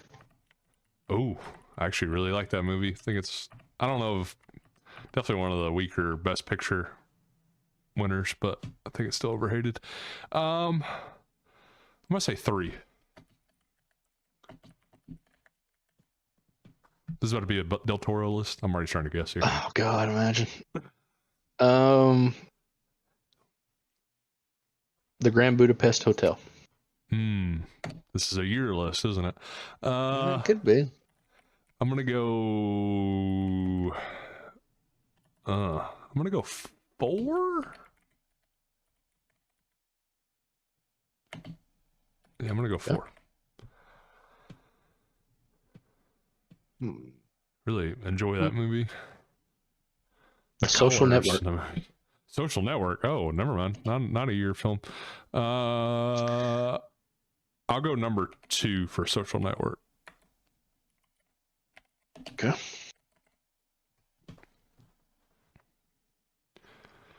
All right, I got 4 left. La La Land. Ooh, number 1. Mm-hmm. Fell for my trap. What's going on? Joker. Joker. Mm-hmm. The original. Not the Joker? second one. Okay. Yeah, not the second one. I was making sure. I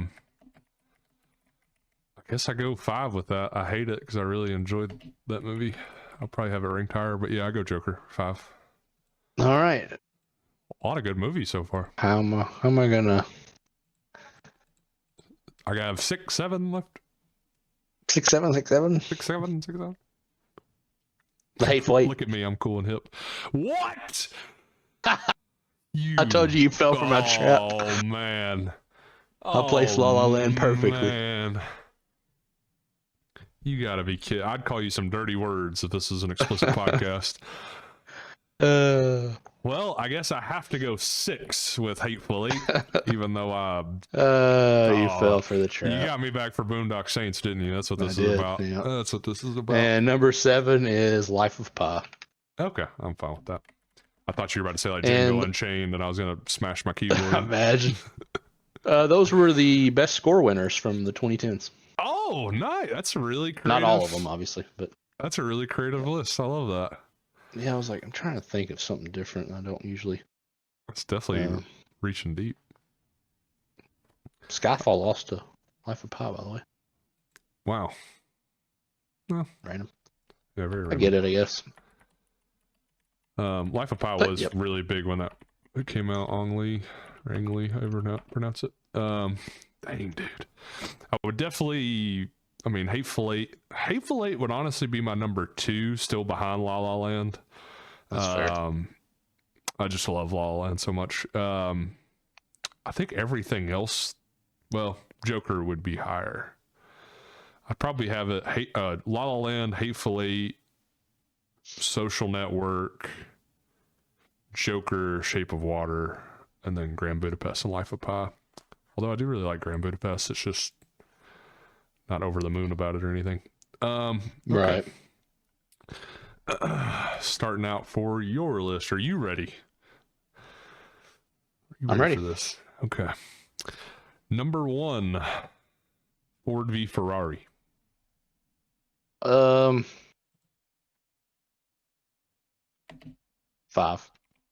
5. Okay. Number 2, 310 to Yuma. The remake, of course, with Christian Bale, Russell Crowe, and Ben Foster, one of the most underrated actors in Hollywood. Number 2. Strong. Let's go The Big Short. 3. 3. Okay. I know what you're doing here. Oh, you know what I'm doing. You know what I'm doing. I was gonna throw you off in a different way, but The Fighter. 2007, 2008. Christian Bale, Matt Damon. 7. 7. Okay. Not a big fan. I think Christian Bale's performance holds that movie up. Yeah. All right, so you've got 1, 4, and 6 left open. Let's go The Prestige. Ooh. Number 4. 4. Okay. Yeah. I think you're shaping out pretty nice on this. Let's go The Dark Knight. Number 1. I think you played this just about perfectly. Your last film is Thor: Love and Thunder. Oh God. Forgot he was in that. I was going through his catalog and I had to throw at least Had one. to throw it. Yeah, fair enough. So I like that one. Yeah, you got a pretty good list. The Dark Knight, The Dark Knight at number 1, 310 to Yuma number 2, Big Short number 3, Prestige number 4, Ford v Ferrari number 5, Thor: Love and Thunder number 6, and The Fighter number 7. I mean, I think maybe you'd swap 6 and 7, but aside from that, I think your list is pretty strong. Yeah, I don't hate it. I'll take it. I do love 310 to Yuma. The Prestige over time, I feel like it's just really one of Nolan's best, man. So good. I mean, hard to pick a best of his movies. Yeah, cool. No good. Yeah, your list turned out better than mine. Yeah, you did a really good job on that. Probably one of the better ones we've done. Okay. On to, if you want to just kind of run through for a little bit, is our recently watched. I've caught up on a lot of stuff recently, and I still have a lot of stuff to catch up on. One of the movies I've already talked about numerous times on the podcast so far is Relay. I checked that out about a week and a half ago. I really enjoyed it. Train Dreams, another one I've already talked about. Checked it out over this last weekend. Loved it a lot. Definitely check it out if you have a chance. It's pretty breezy watch as well, like an hour 45. I mean, it feels slow, I think, just because of the pace of it, but I was never bored with it at all. Caught Stealing is one that I just finally watched with Austin Butler. Right. Austin Butler. I'm blanking on Matt Smith. I almost wanted to call him the Skarsgård brother. Yeah, Matt Smith. Isn't that right? Yeah. Sounds wrong, but it's right. It is right. And then Zoe Kravitz as well in that one. I enjoyed it. Pretty good. I'm not the biggest Aronofsky fan. I think this was based off a book. I think it had some really good moments in the film. I liked how it kind of wrapped up at the end, but there was the twist in it. Yeah. I guess you call it a twist. Yeah, I would call it a twist. I guess the way it brings together, his past and the ending and all that stuff is really good. Right. It was just, I think it was a bit too like random or had too much going on. And I know in some films like they can excel at Right. that, like we talked about with One Battle or Marty Supreme. But I think it felt more random than like spontaneous or surprising in a lot of different ways. I thought Austin Butler did a good job, but I wouldn't put it towards like the top of his performances by any means. No. Soundtrack's good. It's one of my favorite bands is the Idols. They're a British punk rock band. They did the soundtrack for it, so of course I enjoyed that aspect of it a lot. But I'll say that the biggest highlight of the movie to me was Vincent D'Onofrio and Liev Schreiber as the Yes. Jewish mobsters. Crazy enough, I knew they were in the movie going ahead of time. I didn't know that when the movie originally came out, but then I was looking at the cast list. I saw they were on there. I did not recognize them until it was way too late for me. Like after they've had dinner together and stuff. I think maybe when they were having dinner. That's when I finally recognized, like, oh, that's Vincent D'Onofrio, and I'm like, oh, that's Liev Yeah. Schreiber. Like, I just didn't recognize them at all for whatever reason. But they were the best part of the movie, in my opinion. There was definitely some good comedy in there, but I just thought it was too much of a mixture of tones, and it didn't really weave it all together very cleanly. I watched The Rip over the weekend, the new Matt Damon, Ben Affleck film.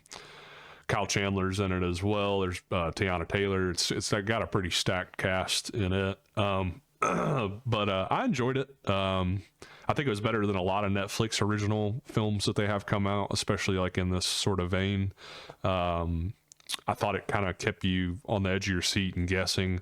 One of my favorite things in the movie was the use of lighting, and I think that was exemplified. And there's a scene in the back of a SWAT car, I guess right before the third act kicks off, or when they're starting to piece stuff together, and the light is going like in and out on all the characters. It's going from dark to light in the vehicle, and it causes this tension that I just thought was incredible, on top of the dialogue. By far the best part of the movie, in my opinion. Best scene. Finally got around to watching Eddington yesterday, film from 2025. That's a ride. Yeah, that we haven't mentioned yet, from 2025, but Joaquin Phoenix and Pedro Pascal. I enjoyed it. I felt it's kind of funny for me seeing this after the year's over, because I felt like it was almost trying to be like a semi one battle after another, even though it came out first. It seemed like it was going off in a lot of different directions and commentary and stuff, but I thought it was a little too over the top for a lot of the movie. Yeah. I'm not the biggest Ari Aster guy, but I've seen people say that they enjoyed the second half of the movie more than the first half. I'd be in the minority on that. I really enjoyed the first half more. There were parts of it I just really enjoyed, and some of the camera work and stuff in the film was really, really good. There's a part where Joaquin Phoenix is standing out in the middle of the street, gun in his hand, and he's looking around, like surveying the area, and the way like the camera moved with him was really, really awesome. But overall, I thought it was just a pretty okay movie. I guess I liked it, but I wouldn't say it was anything mind-boggling or I thought some of the comedy or just random moments that it would have, like somebody would just be scrolling on Twitter and, liking stuff as a act of activism.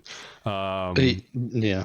Stuff like that, like little moments of commentary I thought was good. Austin Butler's also in that too, which I didn't even know before I watched the movie that he was in the it. cast in that's insane.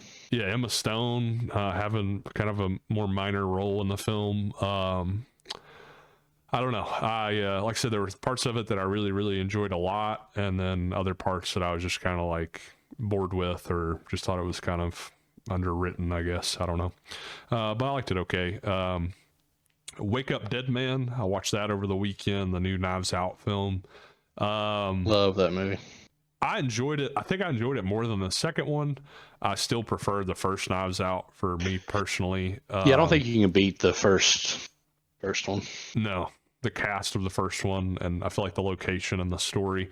My biggest complaint with this one was like the manner of the murder. I thought was a bit too like convoluted. Like they were just trying to make it to where it was like something you could never guess, and then when it's explained, it just kind of felt like I don't know, a little too perfect of timing and stuff. Mm-hmm. I thought it had a really good cast. I loved Josh Brolin in his role. Oh my gosh. Yeah, especially the conversations they were having. I was gonna say their conversation out in the courtyard at one point. Him and Josh O'Connell, who I thought did such a good job as the priest in his role, and it included a lot of religious themes that I thought were handled really well. But yeah, their encounters were the best to me. Glenn Close, I thought she did a good job in the movie. Definitely freaky. I mean, the cast I feel like overall was used pretty well. Mila Kunis as the sheriff was just kind of something, I guess. I mean, I wouldn't complain about it, but it was just kind of random. And I really feel like Jeremy Renner got underutilized the most in his role. I don't know.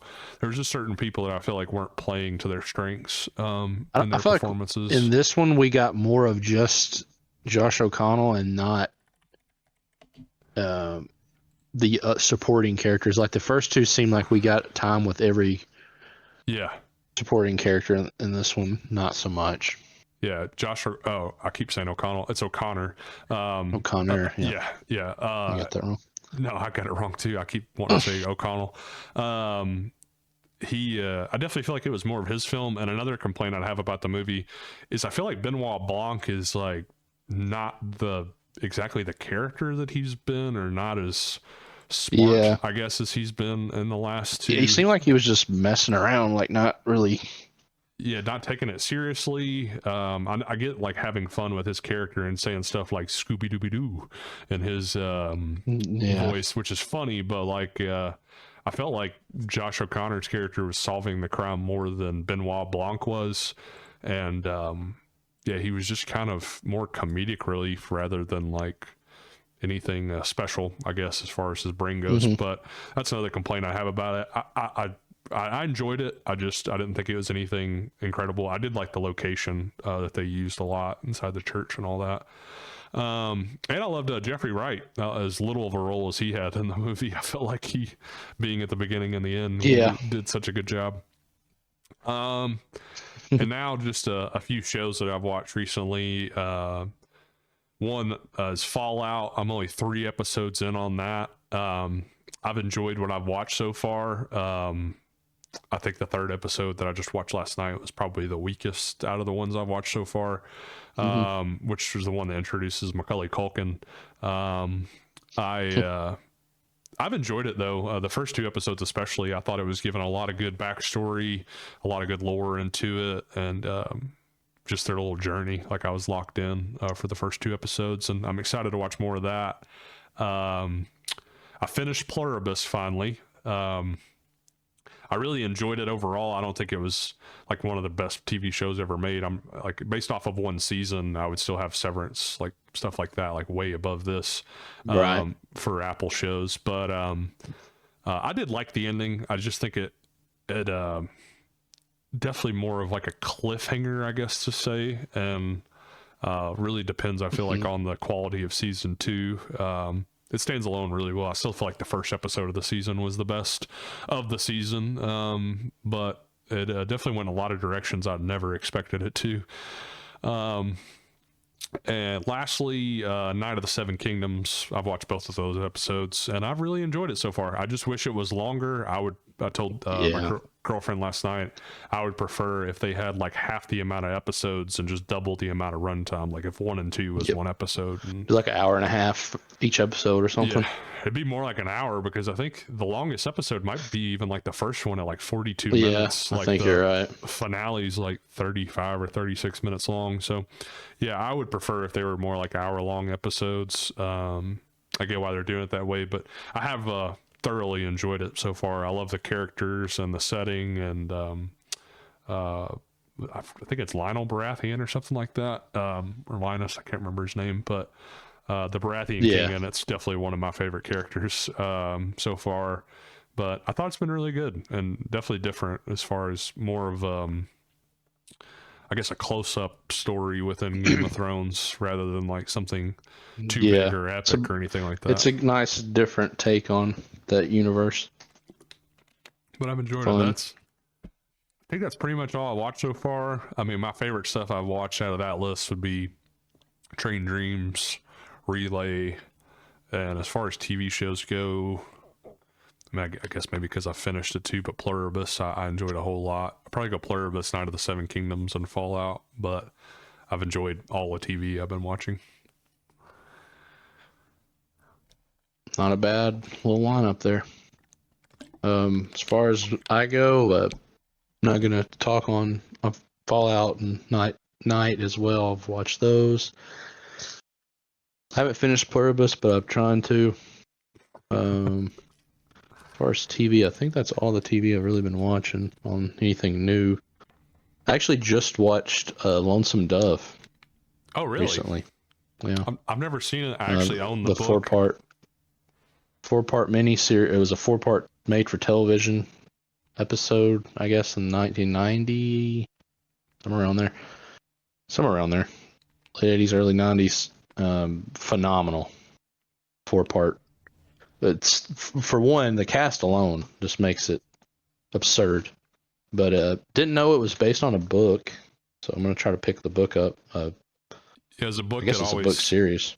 It's actually just one book as far as I know. It's a long book, but it may be a series. But I've had the book on my bookshelf since I was like a kid. I think passed down from my parents, and I still have it with me now. But I've yet to get around to it. But yeah, I mean, the cast is just crazy. You got Duvall and Tommy Lee as the leads. Oh, wow. Danny Glover, Diane Lane, Angelica Houston, Chris Cooper, Steve Buscemi's in it. There's somebody somebody else that common name. Maybe that was it. You said Chris Cooper already. Angelica Huston, she's been in a lot of stuff. She's in John Wick. Oh, you said Steve Buscemi. Yeah, I mean that's pretty stacked.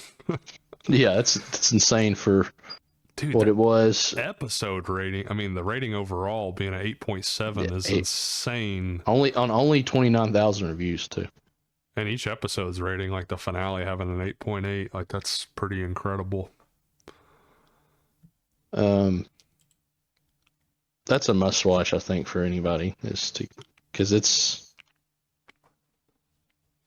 not just sunshine and daisies. Like it shows you how hard the life was at that time for all kinds of people. Just being alive.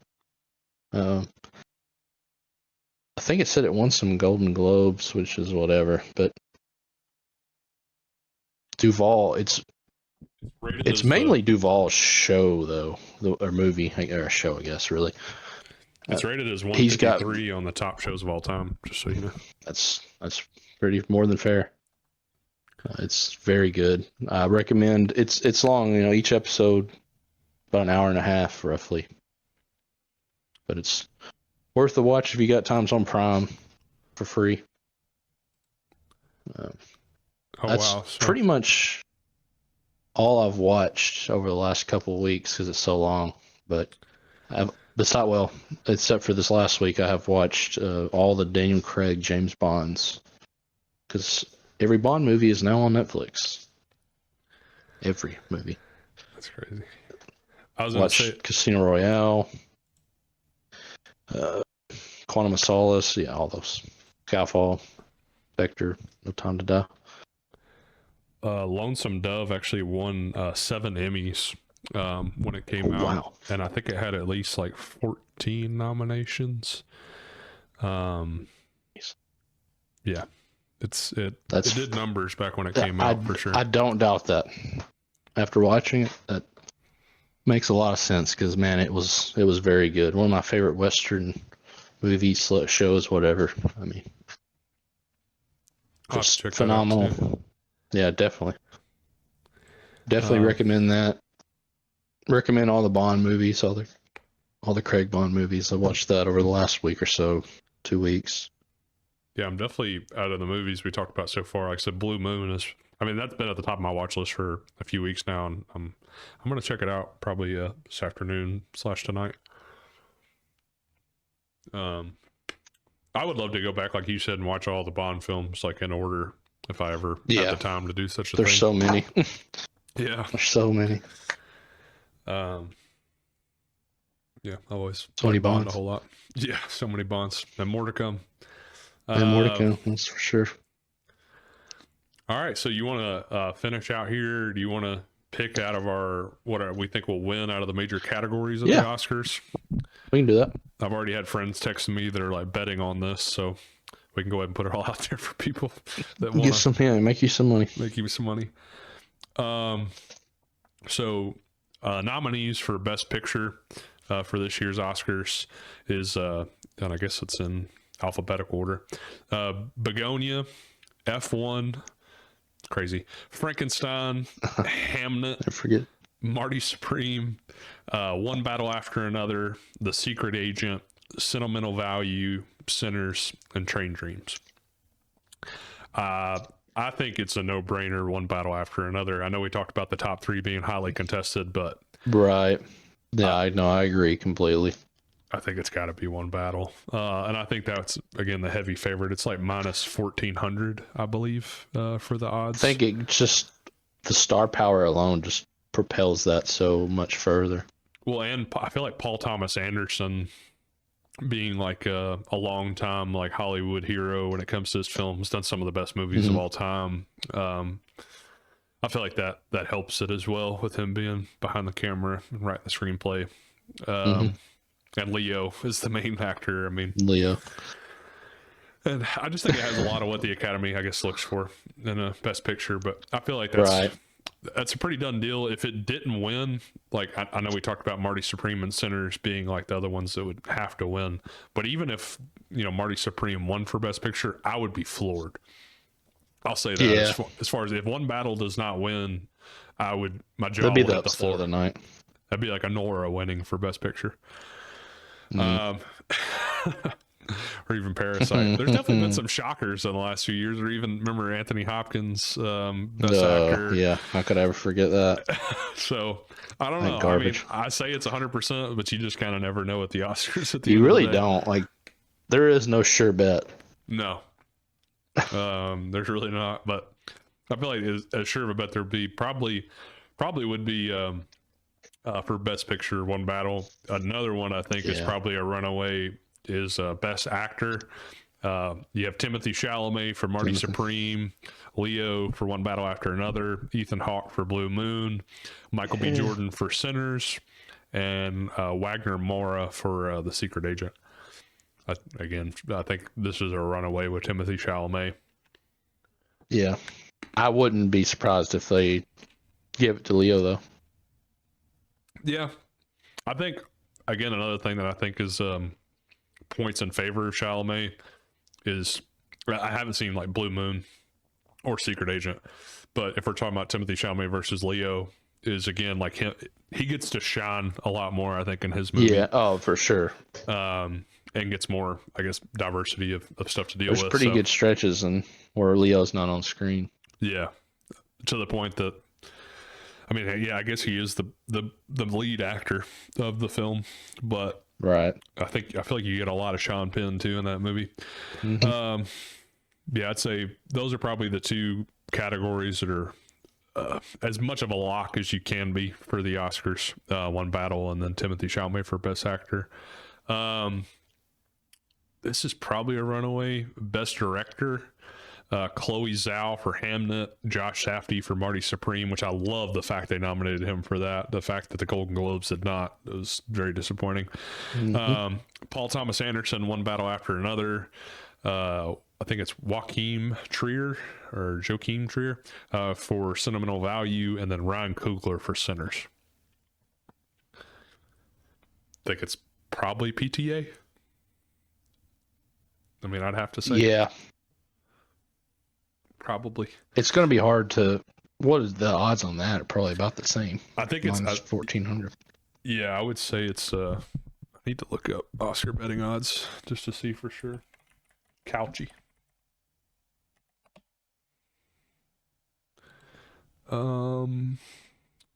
So for Best Director, you got Paul Thomas Anderson. I'm trying to, how do I read this?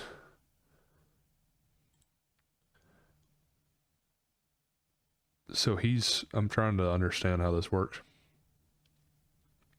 It says 1 to 20 odds. I don't really like how this is set up. On a different website.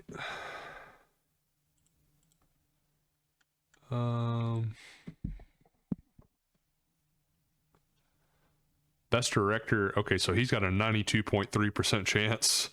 It's actually behind Jesse Buckley. Jesse Buckley for best actress is the most favored, but that's the second most like runaway category is him for best That's director. fair though for Jesse Buckley. Yeah. So yeah, 1 to 12 odds. Chloe Zhao and Ryan Coogler are tied in second, which I would definitely think if PTA didn't get it, then one of those two probably would. Second and third, Josh Safdie fourth, and Joaquin Trier in last. Best actress, as we just said. I mean, I can read off the nominees: Jessie Buckley for Hamnet, Rose Byrne for If I Had Legs I'd Kick You, Kate Hudson, Song Sung Blue. I don't know how to pronounce this. Renate Ransvev. I don't know. Sentimental Value, and then Emma Stone for Begonia. I mean, as we said, I think Jessie Buckley's the runaway. I don't mean to keep hating on Begonia, and I know I say that Emma Stone's one of the best actresses of the century, but I just don't agree with that nomination for myself. But I can see too there wasn't like just aside from Jessie Buckley, there wasn't a whole lot of contention when it came to best actress this year. On to the most heated category, best supporting actor. Benicio del Toro, One Battle After Another. Jacob Elordi, I always want to say Elordi. Elordi for Frankenstein, who I thought did phenomenal. Delroy Lindo for Sinners, also phenomenal. Sean Penn, One Battle After Another. And Stellan Skarsgård for Sentimental Value. So this is, I think I feel like this category's always got a lot of good in it, but this is like unbelievable. Yeah. The talent in this is crazy. I feel like it's one of those like anybody could win and I would not complain. I agree completely with that. Yeah. I was glad to see, because I was saying from the time Frankenstein came out, I wasn't a big Jacob Elordi fan beforehand, but after seeing it, like, he really blew me away. So I was glad to see he got nominated, and Delroy Lindo for Sinners. I think the other three, Del Toro, Sean Penn, Stellan Skarsgård, were pretty much a lock for nomination. Yeah. I think that's true. Again, I would probably pick myself. I would pick Sean Penn, but I think Stellan Skarsgård probably wins it. Yeah, I've heard a lot of good things about that movie. I need to see it. He's won, I think, like for every award show, it feels like. Yeah. Just so the Academy can say no. That would be wild. Yeah. I think also so far, I guess it would have been good to say like what we think should win versus what will win. But I mean, I feel like all these so far, I'd probably agree with, except for, like I said, I haven't seen Skarsgård. I haven't seen him, or I haven't seen Jessie Buckley. But I mean, I agree with the Buckley one. As someone who's seen Hamnet. I say I've heard nothing but wonderful things about her in that role. Okay, we can do a few more. Best Supporting Actress, Ellie Fanning for Sentimental Value, Inga Lilias for Sentimental Value. Also, wow, I didn't know they had two people from Sentimental Value for Best Supporting Actress. And then Amy Madigan for Weapons. Woonmi Masaku for Sinners, and then Teyana Taylor for One Battle After Another. I think this has to go to Teyana. Yeah. I haven't seen Sentimental Value, so I can't. Yeah, I haven't either. That's what makes it hard. If I rule those two out, then I say, yeah, it has to be her. Yeah. I guess I really need to check out Sentimental Value to have a say-so on, especially on that category when you have 2 out of the 5. Okay.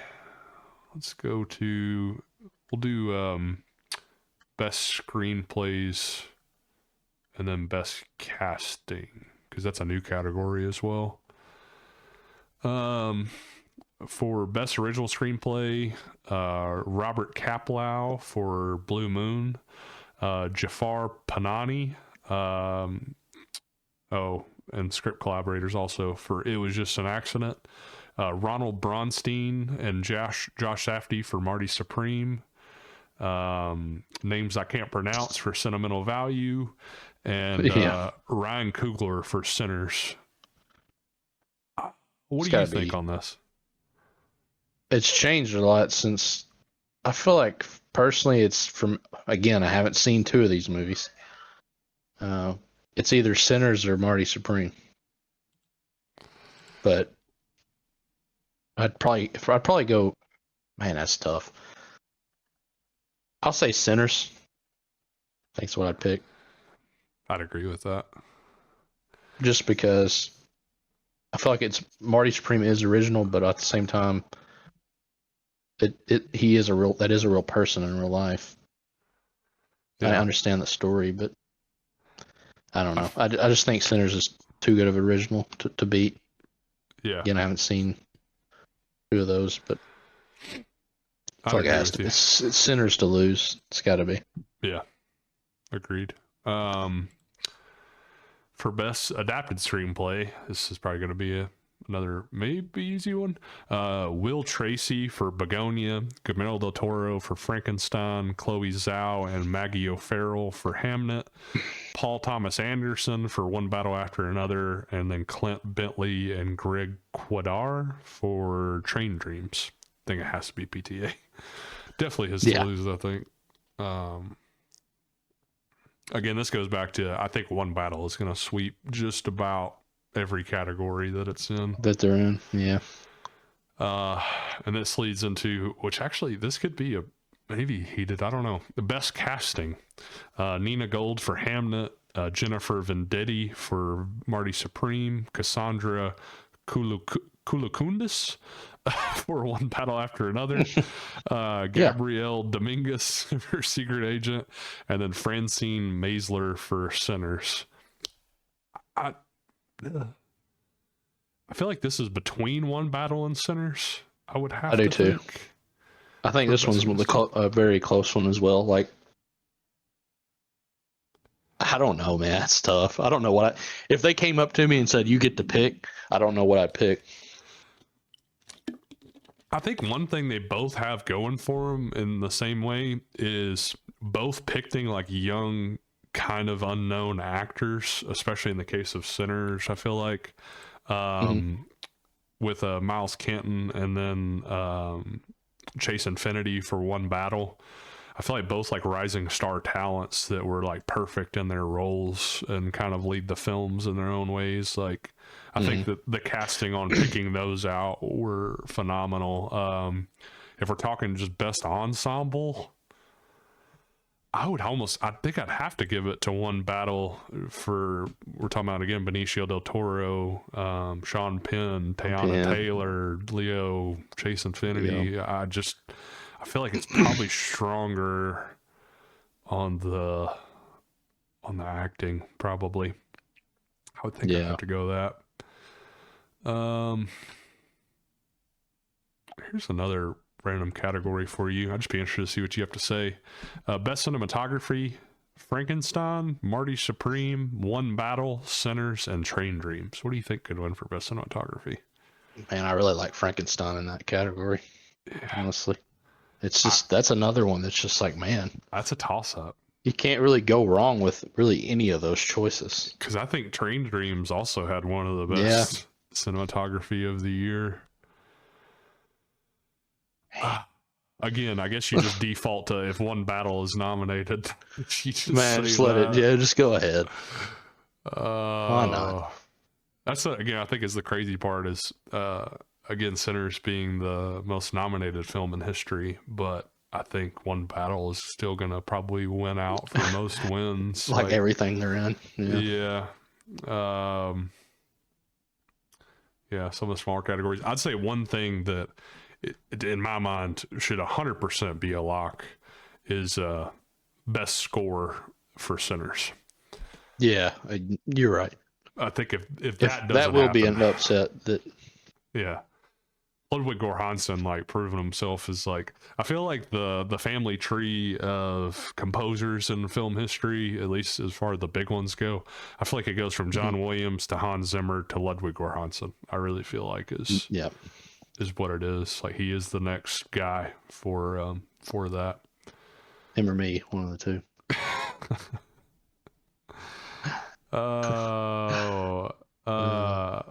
I can't wait for half the award shows to be performances for the best song. Yeah. Like they do every year now. It's just kind of whatever. I haven't seen K-pop Demon Hunters. I know that's supposed to like have the song of the year, but I just still feel like I lied to you. That song is song of the year. I'm sorry. Golden is that song. Oh, I didn't know Academy Honorary Awards, and I think they give these out the night before or day before the awards, maybe like off screen. But Tom Cruise is getting an Academy Honorary Award. I saw him talking. I didn't know it was going to happen like that. Yeah. I don't think they do it during the show. I could be wrong. They'd be stupid almost not to with Tom Cruise, but yeah, I'm thinking about the numbers that'll draw him. Yeah, definitely you'll do numbers as a speech. Yeah, I didn't know they'd already announced that either or whatever, but that's cool. Definitely, I think if they end up adding best, I think they already said they are in like 2027 or 2028, but best stunts. I feel like you almost have to just go ahead and give Tom Cruise and Jackie Chan an award for that, just for past performances. They should be, yeah. I don't know exactly how that'll work. Maybe that's what they're doing with this honorary award, and then next year they'll give it to Jackie Chan. I don't know. They should. Definitely deserves it. I still think about that Police Story movie with him. That was just so good. Okay. Police Force? Police Story. Police Squad. Is that what they say in Naked Gun? I think so, yeah. Still such a funny movie. All right, well, I think that really just about does it for our 11th episode. About 2.5 hours put in. Thanks for joining me, as always. I was absolutely love it. Glad to get back together. Yeah, and do our top 10s. There's a lot of exciting stuff to talk about, and Oscar nominations and stuff on this podcast. Yeah, and like I said, I really feel like you had one of the better blind drafts that we've done so far. I got it good this time. Yeah. You definitely want it back after the Boondock Saints incident. I don't talk about that. That's now my Hateful Eight incident. And I won't be able to sleep tonight thinking about the Justice League review bombing that has gone on. That crushed you. That crushed me. I can't believe that either. I thought it may win, but 7.9. I just can't get over that. That's crazy. Well, anyways, yeah, if you guys check out any of the movies that we recommended to you over the course of this podcast, please let us know like your thoughts on it, or if you enjoyed them or not. Like I said, I feel like we gave a whole lot of stuff for you guys to watch, both TV and movies. And yeah, if anybody wants to give us their top 10 or top 5, or just, hey, how you rank the top 3. Yeah, just... I'm always interested to hear what people think. Yeah, compared to us. I feel like we're kind of in a vacuum, I guess, to say when we're talking. So, yeah, I want to hear everybody's thoughts on the movies they watched recently and shows, or anything that have to do with movies. Always feel to reach out through us or to us through the DMs on any outlet. Or hey, you can email us too, holyflickmovienews@yahoo.com. Business inquiries. But yeah, thank you guys for joining us for another episode. 11th episode down, first episode of 2026. Many more to come. One last thing of the many last things. After looking at our replay through Buzzsprout, which is what we do our podcast through, seeing all like the replay from 2025 is just awesome, especially since, like I said, we only did pods for 6 months of the year. So I just want to give people a big shout out for tuning in throughout last year for all of our episodes. And hopefully you guys stick around for our episodes to come in 2026. Please do. Share with your friends. Yeah, share with your friends. Give us a thumbs up or 5 stars or whatever you're able to do through Spotify and Apple. And yeah, I guess until next time, we will see you at the movies. See ya.